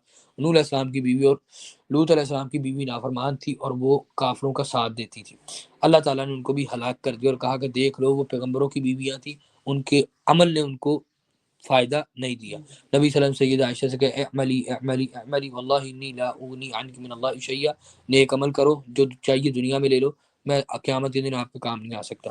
تو کہا کافروں کے لیے مثال جو یہ سمجھتے تھے ہم نے جو پیچھے پڑا کیا ہم اللہ کی اولاد ہیں، ہم جنت میں چلے جائیں گے، ہم فلاں پیغمبر کے ماں، تو بتایا یہ کہ کام آنے والی چیز کیا ہے؟ عمل۔ وضرب اللہ مثلا للذین آمنوا امرأة فرعون اذ قالت رب ابن لي عندك بیتا في الجنة ونجنی من فرعون وعملی ونجنی من القوم الظالمین، جب اللہ نے مثال بیان کی ایمان والوں کے لیے فرعون کی بیوی، جب اس نے کہا رب میرے رب بنا میرے لیے اپنے پاس سے ایک گھر جنت میں، نجات دے مجھے فرعون سے اس کے عمل سے، اور نجات دے مجھے ان لوگوں سے جو ظالم ہے۔ تو یہاں ایمان والوں کے لیے مثال بیان کی کہ دیکھ لو فرعون کی بیوی ہے لیکن ایمان لے کر آئی، تو ہم نے کیا کیا؟ اس کو نجات دے دی، فرعون کو ہلاک کر دیا۔ تو اللہ کیا میٹر کیا کرتا ہے؟ اللہ کے یہاں ایمان میٹر کرتا ہے، ٹھیک ہے۔ اور یہاں پہ بڑی خوبصورت بات ہے، نبی فرمایا کہ دنیا میں 3 عورتیں افضل ترین ہیں، اور دیگر روایات سب ملا کے ٹوٹل 4 بنتی ہیں۔ آپ نے فرمایا کہ سیدہ آسیہ جو فرعون کی بیوی ہے، اور سیدہ خدیجہ، اور تیسرے نمبر پہ سیدنا سیدہ مریم، اور ایک روایات میں جو ہے وہ ذکر ہے سیدہ عائشہ کا کہ دنیا کی تمام عورتوں کے اوپر جو جیسے کھانوں پہ سرید کو فضیلت حاصل ہے، آپ کو دنیا کی عورتوں کے اوپر فضیلت حاصل ہے، ٹھیک ہے۔ وہ جنتی عورتوں کی خواتین کی سردار ہے، اس میں یہ ہے کہ وہ جنتی خواتین کی سردار ہوگی، ٹھیک ہے۔ اور اس میں 4 میں ان کا ذکر نہیں، ٹھیک ہے۔ تو بس وہ ہر فضیلت، اور سیدہ عائشہ بھی علیحدہ ہے، اصل 3 ایک ہے، 3 کو کہا ہے افضل ترین ہے، 3 علیحدہ اور وہ افضل ترین ہے، کب 3 عورتیں افضل ترین، ان میں سیدہ عائشہ کا ذکر نہیں۔ سیدہ عائشہ کی فضیلت علیحدہ ہے کہ آپ سب عورتوں پہ ایسے آپ کی فضیلت جیسے کھانوں میں سرید کی، اور چوتھے نمبر پہ 5ویں نمبر پہ سیدہ فاطمہ کی الگ فضیلت ہے، کیا کہ آپ جنتی عورتوں کے سردار ہو۔ اس کو ملایا جائے تو معلوم ہوگا کہ دنیا میں پھر افضل ترین عورتیں 5 ہیں، آسیہ، خدیجہ، مریم، عائشہ، فاطمہ رضی اللہ تعالی عنہم اجمعین، ٹھیک ہے۔ اچھا، تو اب دوسرے نمبر پہ یہاں پہ سبق کیا ہے کہ انہوں نے کیا دعا کی اللہ تعالیٰ سے کہ اے اللہ مجھے فرعون اس کے عمل سے نجات دے دے، اور ساتھ کہا کہ ابن لی عندک بیتا فی الجنہ، میرے لیے جنت کے اندر گھر بنا دے اپنے پاس۔ تو علماء فرماتے ہیں انہوں نے جنت میں گھر سے پہلے اللہ کا پڑوس مانگا، عندک بیتا، اپنے پاس جنت میں گیا، تو جنت کہتی نا جنت میں گھر بنا دے، بیتا فی الجنہ، بلکہ کیا کہا عندک بیتا فی الجنہ، اپنے پاس جنت میں۔ تو اس سے وہ روایت بھی پھر جسٹیفائی ہو گئی کہ جس میں جنت الفردوس کا سوال کا ذکر ہے، تو کیا کہا کہ اس کا سوال کیوں کرنا ہے، وہ رحمان کے عرش کے نیچے ہے۔ تو یہ فضیلت اسپیشلی بیان کی، تو معلوم کیا ہوا کہ اللہ کا پڑوس بڑی میٹر کرتا ہے، بڑی اس کی فضیلت ہے۔ تو یہ بہت عظیم خاتون تھی، ایک بندہ تھا نا وہ کہتا ہوتا تھا، اس نے بڑی خوبصورت بات لکھی، امام نے کثیر نے بھی لکھا، کھجور کے تنے کے اوپر لٹکا کے جسم کے اندر کیل ٹھونکے تو وہ مسکرا رہی ہیں، تو کہا کہ کتنی پاگل عورت ہے کہ محل سے نکل کے یہاں پہنچ کے بھی مسکرا رہی۔ تو کہنے لگے کہ لکھتی امام نے کثیر کہ اللہ تعالیٰ نے ان کو اپنا پڑوس دکھا دیا تھا جس کو وہ دیکھ کے مسکرا رہی تھی۔ تو ایک آدمی کہتا ہے کہ عربی ہے، تو عربی ادب میں بڑی بات لکھتا ہے، مطلب لوگوں کے جذبات، وہ کہتا ہے میں جنت میں سیدہ آسیہ کے پاس جاؤں گا اور جا کر ان سے پوچھوں گا وہ کیا چیز تھی اور کیا محبت تھی کہ اللہ تعالیٰ سے آپ کی، کہ آپ نے جو ہے نا وہ اس کو پانے کے لیے اپنے جسم میں کیل ٹھونکنے جو ہے نا ان کو گوارا کر لیا، اور جو ایمان ان کا ہے ہم لوگوں کا تو وہ ایمان ہو بھی نہیں سکتا۔ اللہ تعالیٰ ہمیں ان لوگوں کا ساتھ نصیب کرے۔ ومریم ابنۃ عمران التی احسنت فرجها فنفخنا فیہ من روحنا وصدقت بکلمات ربها وکتبہ وکانت من القانتین، اور مریم بیٹی عمران کی جس نے محفوظ رکھا اپنی شرمگاہ کو، تو پھونک دیا ہم نے اس میں اپنی روح سے، اور اس نے تصدیق کی کلمات کی اپنے رب کی، اس کی کتابوں کی اور وہ فرما بردار ہوں۔ تو الحمدللہ ہمارا 28واں پارہ مکمل ہوا۔ 29واں پارہ سورۃ الملک مکی صورت ہے، 2 رکوع ہیں، 30 آیات ہیں۔ نبی صلی اللہ علیہ وسلم نے کہ قرآن مجید میں ایک ایسی صورت ہے جس کی 30 آیات ہیں، کوئی شخص سونے سے پہلے اس کو پڑھ کر سوتا ہے وہ عذاب قبر سے محفوظ رہے گا۔ اور فرمایا ہی تبارک الذی بیدہ الملک، بسم اللہ الرحمن الرحیم، تبارک الذی بیدہ الملک وہو علی کل شیء قدیر، بابرکت ہے وہ ذات جس کے ہاتھ میں بادشاہت ہے اور وہ ہر چیز کے اوپر خوب قدرت رکھنے والا ہے۔ اس سے ایک بات معلوم ہوئی، برکت کس کے ہاتھ میں ہے؟ اللہ کے۔ اس کے بعد نبی صلی اللہ علیہ وسلم کے ہاتھ میں اللہ نے برکت رکھ دی۔ اس کے بعد کائنات کے کسی بندے کے بارے میں یہ بات نہیں کہی جا سکتی کہ آپ کا بابرکت ہاتھ، دست مبارک سے، دست شفقت کہہ سکتے دست مبارک میں، کیوں کہ آپ کو کس بات کی گارنٹی اور پتہ ہے کہ یہ برکت والا ہاتھ ہے، ٹھیک ہے۔ الذی خلق الموت والحیات لیبلوکم ایکم احسن عملا، وہ جس نے پیدا کیا موت اور زندگی کو تاکہ آزمائے کون تم میں سے زیادہ اچھا عمل کرنے والا ہے۔ وہو العزیز الغفور، بہت زبردست خوب بخشنے والا ہے۔ الذی خلق 7 سماوات طباقا، جس نے پیدا کیے 7 آسمان اوپر تلے۔ ما تری فی خلق الرحمن من تفاوت، آپ رحمان کی تخلیق میں کوئی بگاڑ نہیں دیکھیں گے۔ فرجی البصر هل تری من فطور، لٹاؤ نگاہ کو کیا تم دیکھتے ہو کوئی شگاف۔ ثم ارجع البصر کرتین، پھر بار بار نگاہ کو لٹاؤ۔ ینقلب الیک البصر خاسئا وهو حسیر، آپ کی نگاہ ذلیل ہو کر تھکی ہوئی ہو کر واپس آ جائے گی اور آپ کو رحمان کی تخلیق میں کوئی بگاڑ نظر نہیں آئے گا، یعنی کہ کہا جائے نا دیکھو وہ دیکھو وہ نہیں، ٹھیک ہے ہم دوبارہ دیکھو غور سے، اور اللہ تعالیٰ فرما رہے کہ دوبارہ غور سے دیکھو شاید تمہیں نظر آ جائے، اور فرمایا نہیں نظر آئے گا، تمہاری نگاہ تھک کر واپس لوٹ آئے گی، رحمان کی تخلیق میں بگاڑ نظر نہیں آئے گا۔ آگے کا وَلَقَدْ زَيَّنَا السَّمَاءَ الدُّنْيَا بِمَصَابِيحَ وَجَعَلْنَاهَا رُجُومًا لِلشَّيَاطِينِ وَأَعْتَدْنَا لَهُمْ عَذَابَ السَّعِيرِ، ہم نے آسمان دنیا کو، آسمان کتنے ہیں؟ 7، آسمان دنیا کیا ہے؟ جس کو ہم دیکھتے ہیں، ہمیں جو نظر آتا ہے، اس کو چراغوں کے ساتھ مزین کیا اور بنایا ہم نے انہیں مارنے کی چیز شیطانوں کے لیے، اور تیار کر کے ہم نے ان کے لیے عذاب بڑھتی آگ کا۔ تو اب چیزیں ریلیٹ ہو رہی ہیں، میں نے آپ کو بتایا تھا نا وہ پوری سٹوری کئی مقامات پہ ہم نے پڑھی، شیاطین باتیں سننے کے لیے اوپر جاتے ہیں ان کو ستارہ ٹوٹ کے، تو یہاں بھی اس کا ذکر کہ آسمان کو جن چراغوں سے مزین کیا وہ کیا ہے؟ ستارے ہیں، ساتھ ہی کہا کہ ہم نے ان کو مارنے کا ذریعہ بھی بنایا، شیاطین کو وہ ٹوٹ کے لگتے ہیں۔ وَلِلَّذِينَ، تو یہ اس سے یہ بات بھی یاد رہے قرآن مجید اپنے بعض حصے کی تفسیر خود کرتا ہے، یہ قرآن کا سب سے پہلا اصول ہے، تفسیر قرآن قرآن کے ساتھ، یہ جو ٹوٹا ستارہ یہ وہی چیز ہے، وہی چیز ہے۔ تو اور مزے کی بات آپ کو میں بتاؤں کہ ہمیں وہ نظر آ جاتا ہے، آپ کی سائنس میں بھی کہتی ہو اس کی کوئی اور لاجک معاملہ، لیکن قرآن کے مطابق یہی ہے، اور میرا تو خیال ہے آج کل کے زمانے میں سائنٹیفکلی بھی یہ چیزیں پروفڈ ہیں اس ستارے کے بارے میں کہ اس کی کوئی ایسی لاجک ہے، تو یہ وہی چیز ہے۔ اور اکثر آپ کو دیکھتے ہیں نا وہ ستارہ اچانک ایسے گرتا ہے، ٹھیک ہے، لیکن وہ زمین پر نہیں آتا، اگر گرا ہے ستارہ تو اور ہمیں وہ کتنا ٹائنی جو وہ نظر آ رہا ہے، تو سائنس کہتی ہے کہ وہ بہت بڑا ہے، بہت بڑا ہے، تو اتنا نظر آ رہا ہے نا، تو اب وہ ٹوٹ کے کدھر گیا، تو یہ وہی چیز معاملہ، ٹھیک ہے۔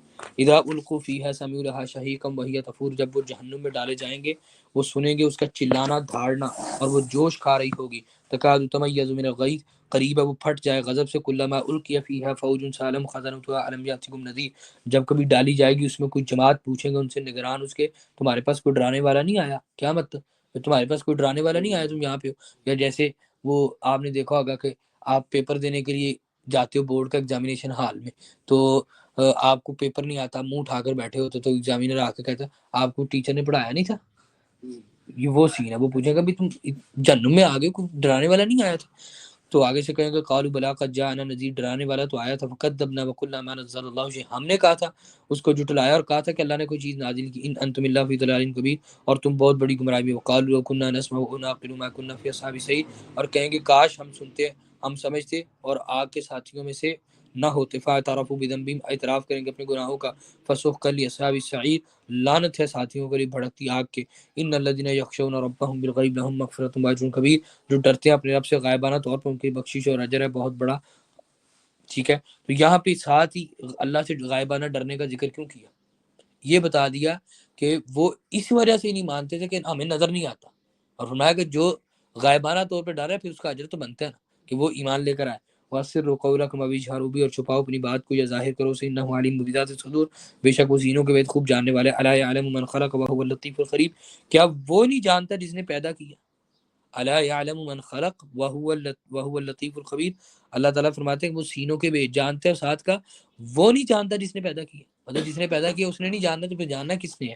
والذی جعل لکم الارض ذلولا فامشوا فی مناکبها وکلوا من رزقه والیہ النشور، اور اس نے تمہارے لیے زمین کو بنایا کہ چلو اس کے اطراف میں اور کھاؤ اس کے رزق میں سے اور طرف اسی کے دوبارہ اٹھنا ہے۔ امنتم من فی السماء ان یخسف بکم الارض فاذا هی تمور، کیا بے خوف ہوگے تم اس سے جو آسمان میں ہے کہ وہ دنسا دے تمہیں زمین میں تو اچانک وہ لرزنے لگے؟ ام امنتم من فی السماء ان یرسل علیکم حاصبا، یا بے خوف ہوگے تم آسمان میں ہے کہ بھیجے تم پر پتھروں کی آندھی؟ فستعلمون کیف نذیر، تو تم جان لو گے کیسا ہے ڈرانا میرا۔ وَلَقَدْ كَذَّبَ الَّذِينَ مِن قَبْلِهِمْ فَكَيْفَ كَانَ نَكِيرِ، تو جھٹلایا ان لوگوں نے جو ان سے پہلے تھے تو کیسا تھا عذاب میرا۔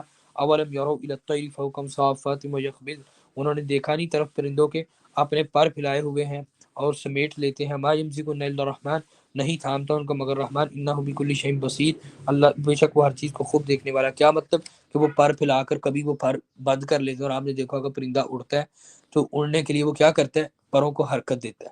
اچھا حرکت دینے کے بعد وہ کتنی دیر تک پر بالکل ایسے رکھتا ہے اور فضا میں تیرتا رہتا ہے اور نیچے نہیں گرتا؟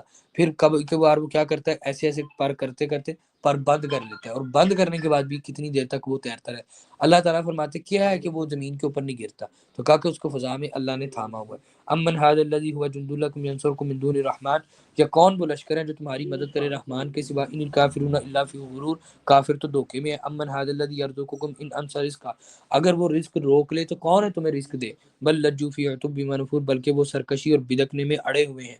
افمن یمشی مکبا علی وجهه اهدی ممن یمشی سویا علی صراط مستقیم، کیا پھر جو چلتا ہے اوندا اپنے چہرے پر زیادہ ہدایت یافتہ ہے، جو چلتا ہے سیدھا اوپر راستے کے سیدھے؟ قل هو الذی انشاکم وجعل لکم السمع والابصار والافئدہ قلیلا ما تشکرون، کہہ دیجیے وہی ہے جس نے پیدا کیا تمہیں، اس نے تمہارے لیے کان آنکھیں دل بنائے، کتنا کم تم شکر ادا کرتے ہو۔ قل هو الذی ذرأکم فی الارض والیہ تحشرون، کہہ دیجیے وہی ہے جس نے پھیلایا تمہیں زمین میں، اسی کی طرف تم اکٹھے کیے جاؤ گے۔ وَيَقُولُونَ مَتَىٰ هَٰذَا الْوَعْدُ إِن كُنتُمْ صَادِقِينَ، وہ کہتے ہیں کب ہوگا یہ وعدہ اگر تم سچے ہو۔ قُلْ إِنَّمَا الْعِلْمُ عِندَ اللَّهِ، کہہ دیجیے علم اس کا اس اللہ کے پاس ہے۔ وَإِنَّمَا أَنَا نَذِيرٌ مُّبِينٌ، میں ڈرانے والا ہوں کھلم کھلا۔ فَلَمَّا رَأَوْهُ زُلْفَةً سِيئَتْ وُجُوهُ الَّذِينَ كَفَرُوا وَقِيلَ هَٰذَا الَّذِي كُنتُمْ بِهِ تَدَّعُونَ، جب دیکھ لیں گے نزدیک اسے بگڑ جائیں گے چہرے ان کے جنہوں نے کفر کیا، اور کہا جائے گا یہ ہے وہ جس کا تم مانگا کرتے تھے۔ قل ارائیتم ان اہلکنی اللہ ومن معی او رحمنا ومن یجیر الکافرین من عذاب علیم، ان سے کہہ دیجئے اگر دیکھا تم نے کہ ہلاک کر دے مجھے اللہ، اس سے جو میرے ساتھ ہے یہ وہ رحم کرے مجھ پر، تو کون پناہ دے گا کافروں کو دردناک عذاب سے۔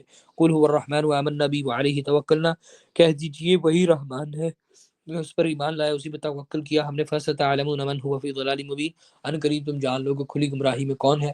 قل ارأیتم ان اصبح ماؤکم غورا، کیا دیکھا تم نے اگر ہو جائے پانی تمہارا گہرا، فمن یأتیکم بماء معین، تو کون ہے جو لائے تمہارے پاس پانی بہتا ہوا، یعنی کہ زمین میں سے اس کا سطح پانی کے نیچے چلی جائے تو پانی تمہارے پاس کون لے کر آئے گا؟ آپ نے دیکھا نہیں بور کر کر کے تھک جاتے ہیں پانی نہیں ملتا۔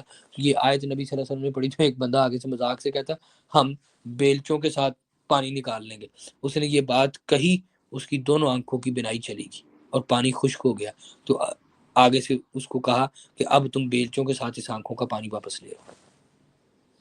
بات سمجھ آئی کہ اللہ تعالیٰ نے مثال بیان کر، اس نے مذاق کے ساتھ آگے اس نے کہا ہم بیلچوں کے ساتھ پانی نکال لیں گے، تو اللہ نے اس کی آنکھوں کا پانی خشک کر کے اس کو سزا دے کے بتایا کہ بیلچے تو بڑی دور کی بات ہے، تمہاری آنکھوں کا خشک کر دیا، لو بیلچوں سے نکال لو پانی۔ سورۃ القلم مکی صورت ہے، 2 رکوع ہیں، 52 آیات ہیں۔ بسم اللہ الرحمن الرحیم۔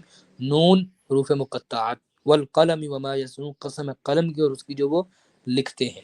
قلم کیا جو جس کے ذریعے سے لکھا جاتا ہے، ٹھیک ہے، تو لوح محفوظ پہ جو بات ہے قلم کے ذریعے سے، قلم کو اللہ نے حکم دیا نا کہ جو ہو گیا اور جو ہوگا حدیث میں ذکر ہے وہ لکھ دو، تو اللہ تعالیٰ نے قسم اٹھائی۔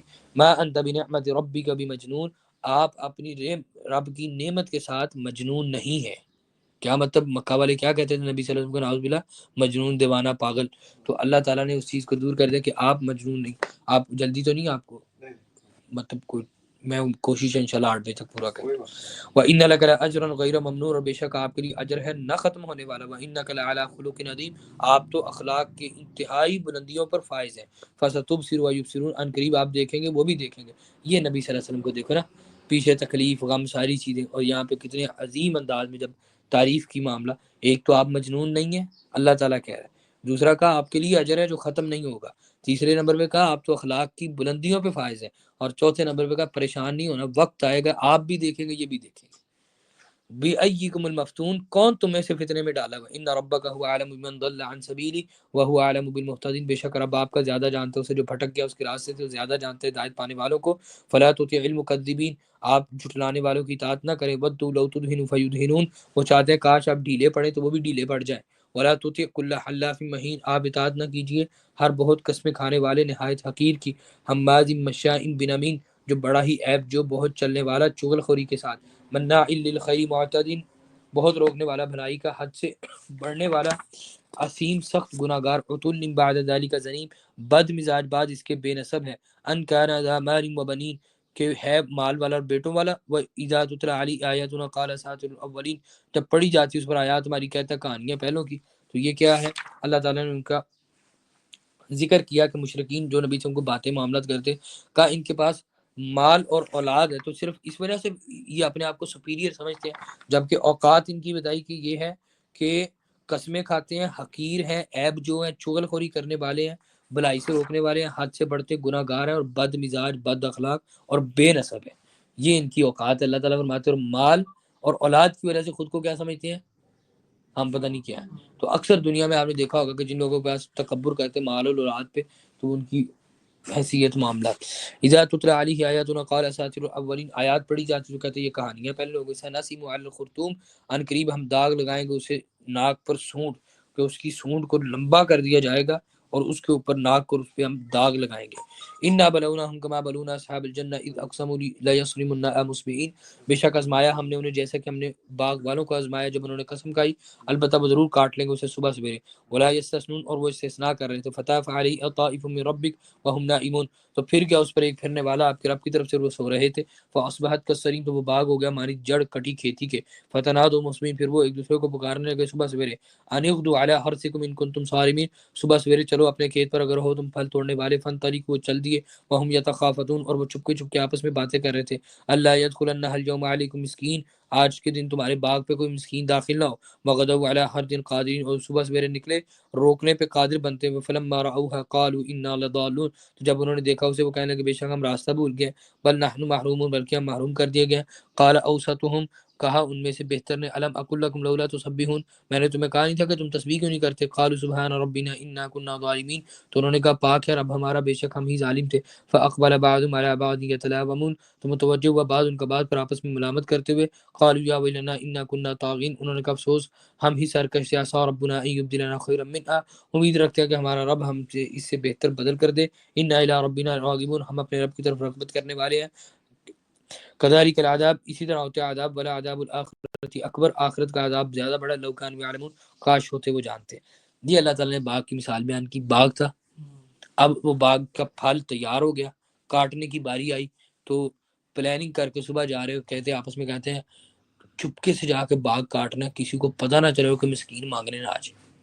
اللہ تعالیٰ فرماتے ہیں رات کو عذاب آیا، سارا باغ تباہ ہو گیا، تو پہنچ کے کہتے ہیں وہ باغ کدھر گیا؟ تو لگتا ہے ہم رستہ بھول کے غلط جگہ پہ آ گئے۔ تو پھر جب دیکھا کہ نہیں یہ جگہ تو یہی ہے، تو کہا وہ یہ ہمارے ساتھ کیا ہوا، یہ تو محروم۔ اللہ تعالیٰ یہ ذکر کرنے کے بعد فرماتے ہیں وغدوا علی حرد قادرین، 25 نمبر آیت میں، نکلے تھے روکنے پہ قادر بنتے ہوئے، نکلے تھے روکنے پہ۔ تو اس سے معلوم کیا ہوا؟ اللہ کے راستے میں خرچ کرنے سے انسان کو یہ سوچ کے کبھی کترانا نہیں چاہیے۔ کیوں؟ اللہ فرماتے ہیں کہ یہ سمجھتے مسکین آئے گا لے گا تو ہم فقیر، اللہ نے کہا جو اس مسکین کو روک لے سے نتیجہ دیکھ لو کیا ملا تمہیں، وہ بھی گیا ہاتھ سے۔ دوسرے نمبر پہ اللہ تعالیٰ نے آگے اس کا ذکر کیا کہ اس کے بعد یہ پھر کیا کرنے لگے، اب تسبیح معافی چیزیں مانگنے لگے۔ اس میں بھی خیر تھی۔ کیسے خیر تھی؟ وَلَنُذِيقَنَّهُم مِّنَ الْعَذَابِ الْأَدْنَىٰ دُونَ الْعَذَابِ الْأَكْبَرِ لَعَلَّهُمْ يَرْجِعُونَ، بڑے عذاب سے پہلے ہم چھوٹا عذاب چکھاتے ہیں تاکہ لوگ پلٹ آئیں۔ یہ بھی کیا تھی ان کے لیے خیر تھی کہ ان کو دنیا نظر آ گئی اس تکلیف کی وجہ سے کہ ہاں یار یہ ریالٹی ہے، تو انہوں نے اللہ کی طرف رجوع کر لیا۔ اللہ تعالیٰ فرماتے وَلَعَذَابُ الْآخِرَةِ أَكْبَرُ كَذَلِكَ الْعَذَابُ وَلَعَذَابُ الْآخِرَةِ أَكْبَرُ، یہ ہم نے ایک ڈیمو دیا ہے آپ کو، آخرت کا عذاب اس سے بھی سخت ہے کہ اس طریقے سے آؤ گے کرو گے تو اچانک موت ہے، اور موت کے بعد پھر سزا ہے۔ ان للمتقین عند ربهم جنات النعیم، متقی اپنے رب کے پاس نعمتوں والی جنت میں ہوں گے۔ افنجعل المسلمین کالمجرمین، کیا ہم فرما برداروں کو مجرموں کی طرح کر دیں؟ مالکم کیف تحکمون، کتنا برا تم فیصلہ کرتے ہو۔ ام لکم کتاب فیہ تدرسون، یا تمہارے پاس کوئی کتاب ہے جس میں تم پڑھتے ہو۔ ان لکم فیہ لما تخیرون، کہ بے شک تمہارے لیے اس میں وہ ہے جو تم پسند کرتے ہو۔ ام لکم ایمان علینا بالغۃ الی یوم القیامہ، یہ تمہارے لیے قسمیں ہم پر پہنچنے والی قیامت کے دن تک۔ ان لکم لما تحکم، بے شک تمہارے لیے وہ ہے جو تم فیصلہ کرو گے۔ سلہم ایہم بذالک زعیم، پوچھئے ان سے کون ان میں سے اس کا ضامن ہے۔ ام لہم شرکاء فلیأتوا بشرکائہم ان کانوا صادقین، یا ان کے لیے کچھ شریک ہے، بس چاہیے کہ وہ لے آئیں اپنے شریکوں کو اگر ہیں وہ سچے۔ یوم یکشف عن ساق ویدعون الی السجود فلا یستطیعون، جس دن کھول دیا جائے گا پنڈلی سے اور بلائے جائیں گے طرف سجدوں کے، تنہا وہ استطاعت رکھتے ہوں گے۔ خاشعۃ ابصارہم ترہقہم ذلہ، نیچی ہوں گی نگاہیں ان کی، چھا رہی ہوگی ان پر ذلت۔ وقد کانوا یدعون الی السجود، اور وہ سجدے کی طرف بلائے جائیں گے۔ وہم سالمون، جبکہ وہ صحیح سلامت تھے۔ حدیث میں ذکر ہے قیامت کے دن ہوگا اللہ تعالیٰ اپنی پنڈلی مبارک کو ظاہر کریں گے، ساری مخلوق اس کو سجدہ کرے گی اور یہ کافر بھی سجدہ کرنے لگے۔ اللہ کے نبی فرمائیں گے ان کی کمریں لکڑی کے تختے کی مانند سخت ہو جائیں گی اور یہ سجدہ نہیں کر پائیں گے۔ اور آپ نے فرمایا جو بندہ ریاکاری کے لیے سجدہ کرتا تھا، ریاکاری کے لیے سجدہ کرتا تھا اللہ کے لیے نہیں، وہ بندہ بھی اس کی کمر لکڑی کی طرح سیدھی اکڑ جائے گی اور وہ چاہ کر بھی اللہ کو سجدہ نہیں کر پائے گا۔ تو اللہ تعالیٰ پنڈلی ظاہر کریں گے، ساری مخلوق اللہ کو دیکھ کر سجدے میں گر جائے گی، اور یہ سجدے کی توفیق ان کو ملے گی جو دنیا میں واقعتاً سجدہ کرتے۔ فذرنی ومن یکذب بہذا الحدیث، چھوڑ دو مجھے جسے جو جھٹلاتا ہے اس بات کو۔ سنستدرجہم من حیث لا یعلمون، ہم آہستہ آہستہ لے جائیں گے انہیں جہاں سے نہیں وہ جانتے۔ واملی لہم ان کیدی متین، میں نے مہلت دے رہا ہوں، میری تدبیر بہت مضبوط ہے۔ ام تسألہم اجرا فہم من مغرم مثقلون، یا آپ سوال کرتے ہیں ان سے کسی اجر کا تو وہ تاوان سے دبے جا رہے ہیں۔ ام عندہم الغیب فہم یکتبون، یا ان کے پاس کوئی غیب ہے جس سے وہ لکھ رہے ہیں۔ فاصبر لحکم ربک، اپنے رب کے حکم کے لیے صبر کریں۔ تو فرمایا کہ یہ آپ کی بات نہیں مانتے، شاید آپ ان سے پیسے مانگتے ہیں، جو یہ سمجھتے ہیں کہ یہ پیسے مانگ کے ہمارے اوپر بوجھ جا رہا ہے، جو بھاگتے ہیں۔ بتانا چاہا کہ وہ پیغمبر تمہارے فائدے کی بات مانگ رہے ہیں، تم ان سے پیسے نہیں مانگتا، تم کس لیے بھاگتے ہو۔ ولا تکن کصاحب الحوت، اور آپ مچھلی والے کی طرح نہ ہو، اذ نادى وهو مکذوب، جب اس نے پکارا اس حال میں کو غم سے بھرا ہوا تھا۔ لولا ان تدارکہ نعمت، اگر نہ ہوتی یہ بات کہ اسے ایک نعمت نے پا لی ہے من ربی، اس کے رب کی طرف سے۔ لنبذ بالعراء وهو مذموم، تو وہ پھینک دیا جاتا چٹیل میدان میں اس حالت میں کہ وہ ملامت زدہ ہوتا۔ فاجتباہ ربہ فجعلہ من الصالحین، تو چن لیا اسے اس کے رب نے، تو اس نے بنا دیا اسے صالح لوگوں میں سے۔ کیا مطلب ہے اس کا؟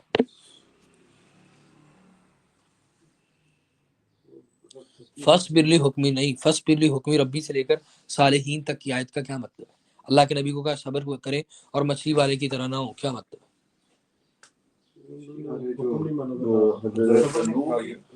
حکم نہیں مانا تھا کس بات پہ؟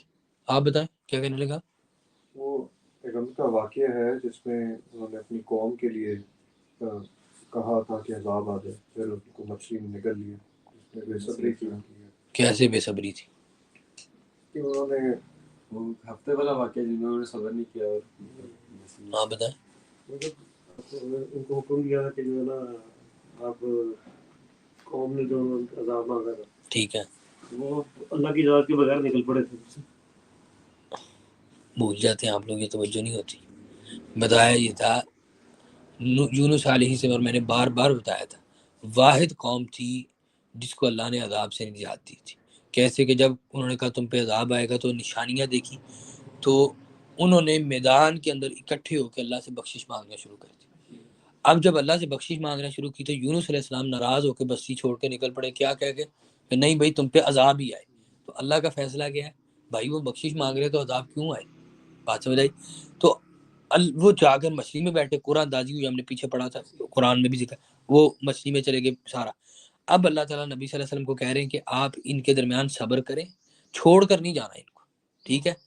اور مچھلی والے کی طرح نہیں ہونا کہ وہ کیا ہو گئے تھے، بے صبرے ہو گئے تھے، انہوں نے کہا نہیں عذاب ہی آئے تم، بلکہ کیا کہا ان کے درمیان رکیں، حجت پوری کریں ان پہ، ٹھیک ہے؟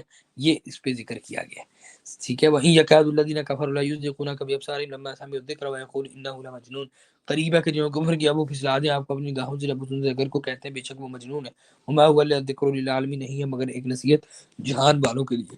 تو اس میں جو معاملہ کا نظر جو ہے نا، کہا کہ آپ نظر سے بھی بچیے، وہ چاہتے ہیں کہ آپ کو نظر لگا دیں، لیکن نظر لگتی نہیں ہے اس طریقے سے کہ اگر اللہ تعالیٰ بچانا چاہے، باقی نبی میں العین حق، نظر لگ جاتی ہے۔ تو فرمایا کہ یہ ان کفار مشرکین کا ارادہ تھا کہ آپ کو نظر لگا دے. سورۃ الحاقہ مکی صورت ہے جانے چلے اگر آپ کل آگے کر لیں ہیں رینڈ کرنا آپ یا مس نہیں ہوگا کیا کیونکہ میں نے کالج بھی جانا ہے تو کل پھر ٹائم زیادہ ہو جائے گا. یہ بھی ہے ویسے آج پیجز تھوڑے ہیں کتنے 1 2 3 4 5 صفحے میرا ٹائم ٹھیک ہے کل کر لیں گے کام ٹھیک ہے کل کر لیں گے. چلیں آج اس کو اتنا پورا کرتے ہیں تو باقی انشاءاللہ کل کر لیں گے کہ کل ایسے ہی کیا جاتا ہے میرا مشورہ جلدی کر لیں. نہیں کل جلدی آ جائے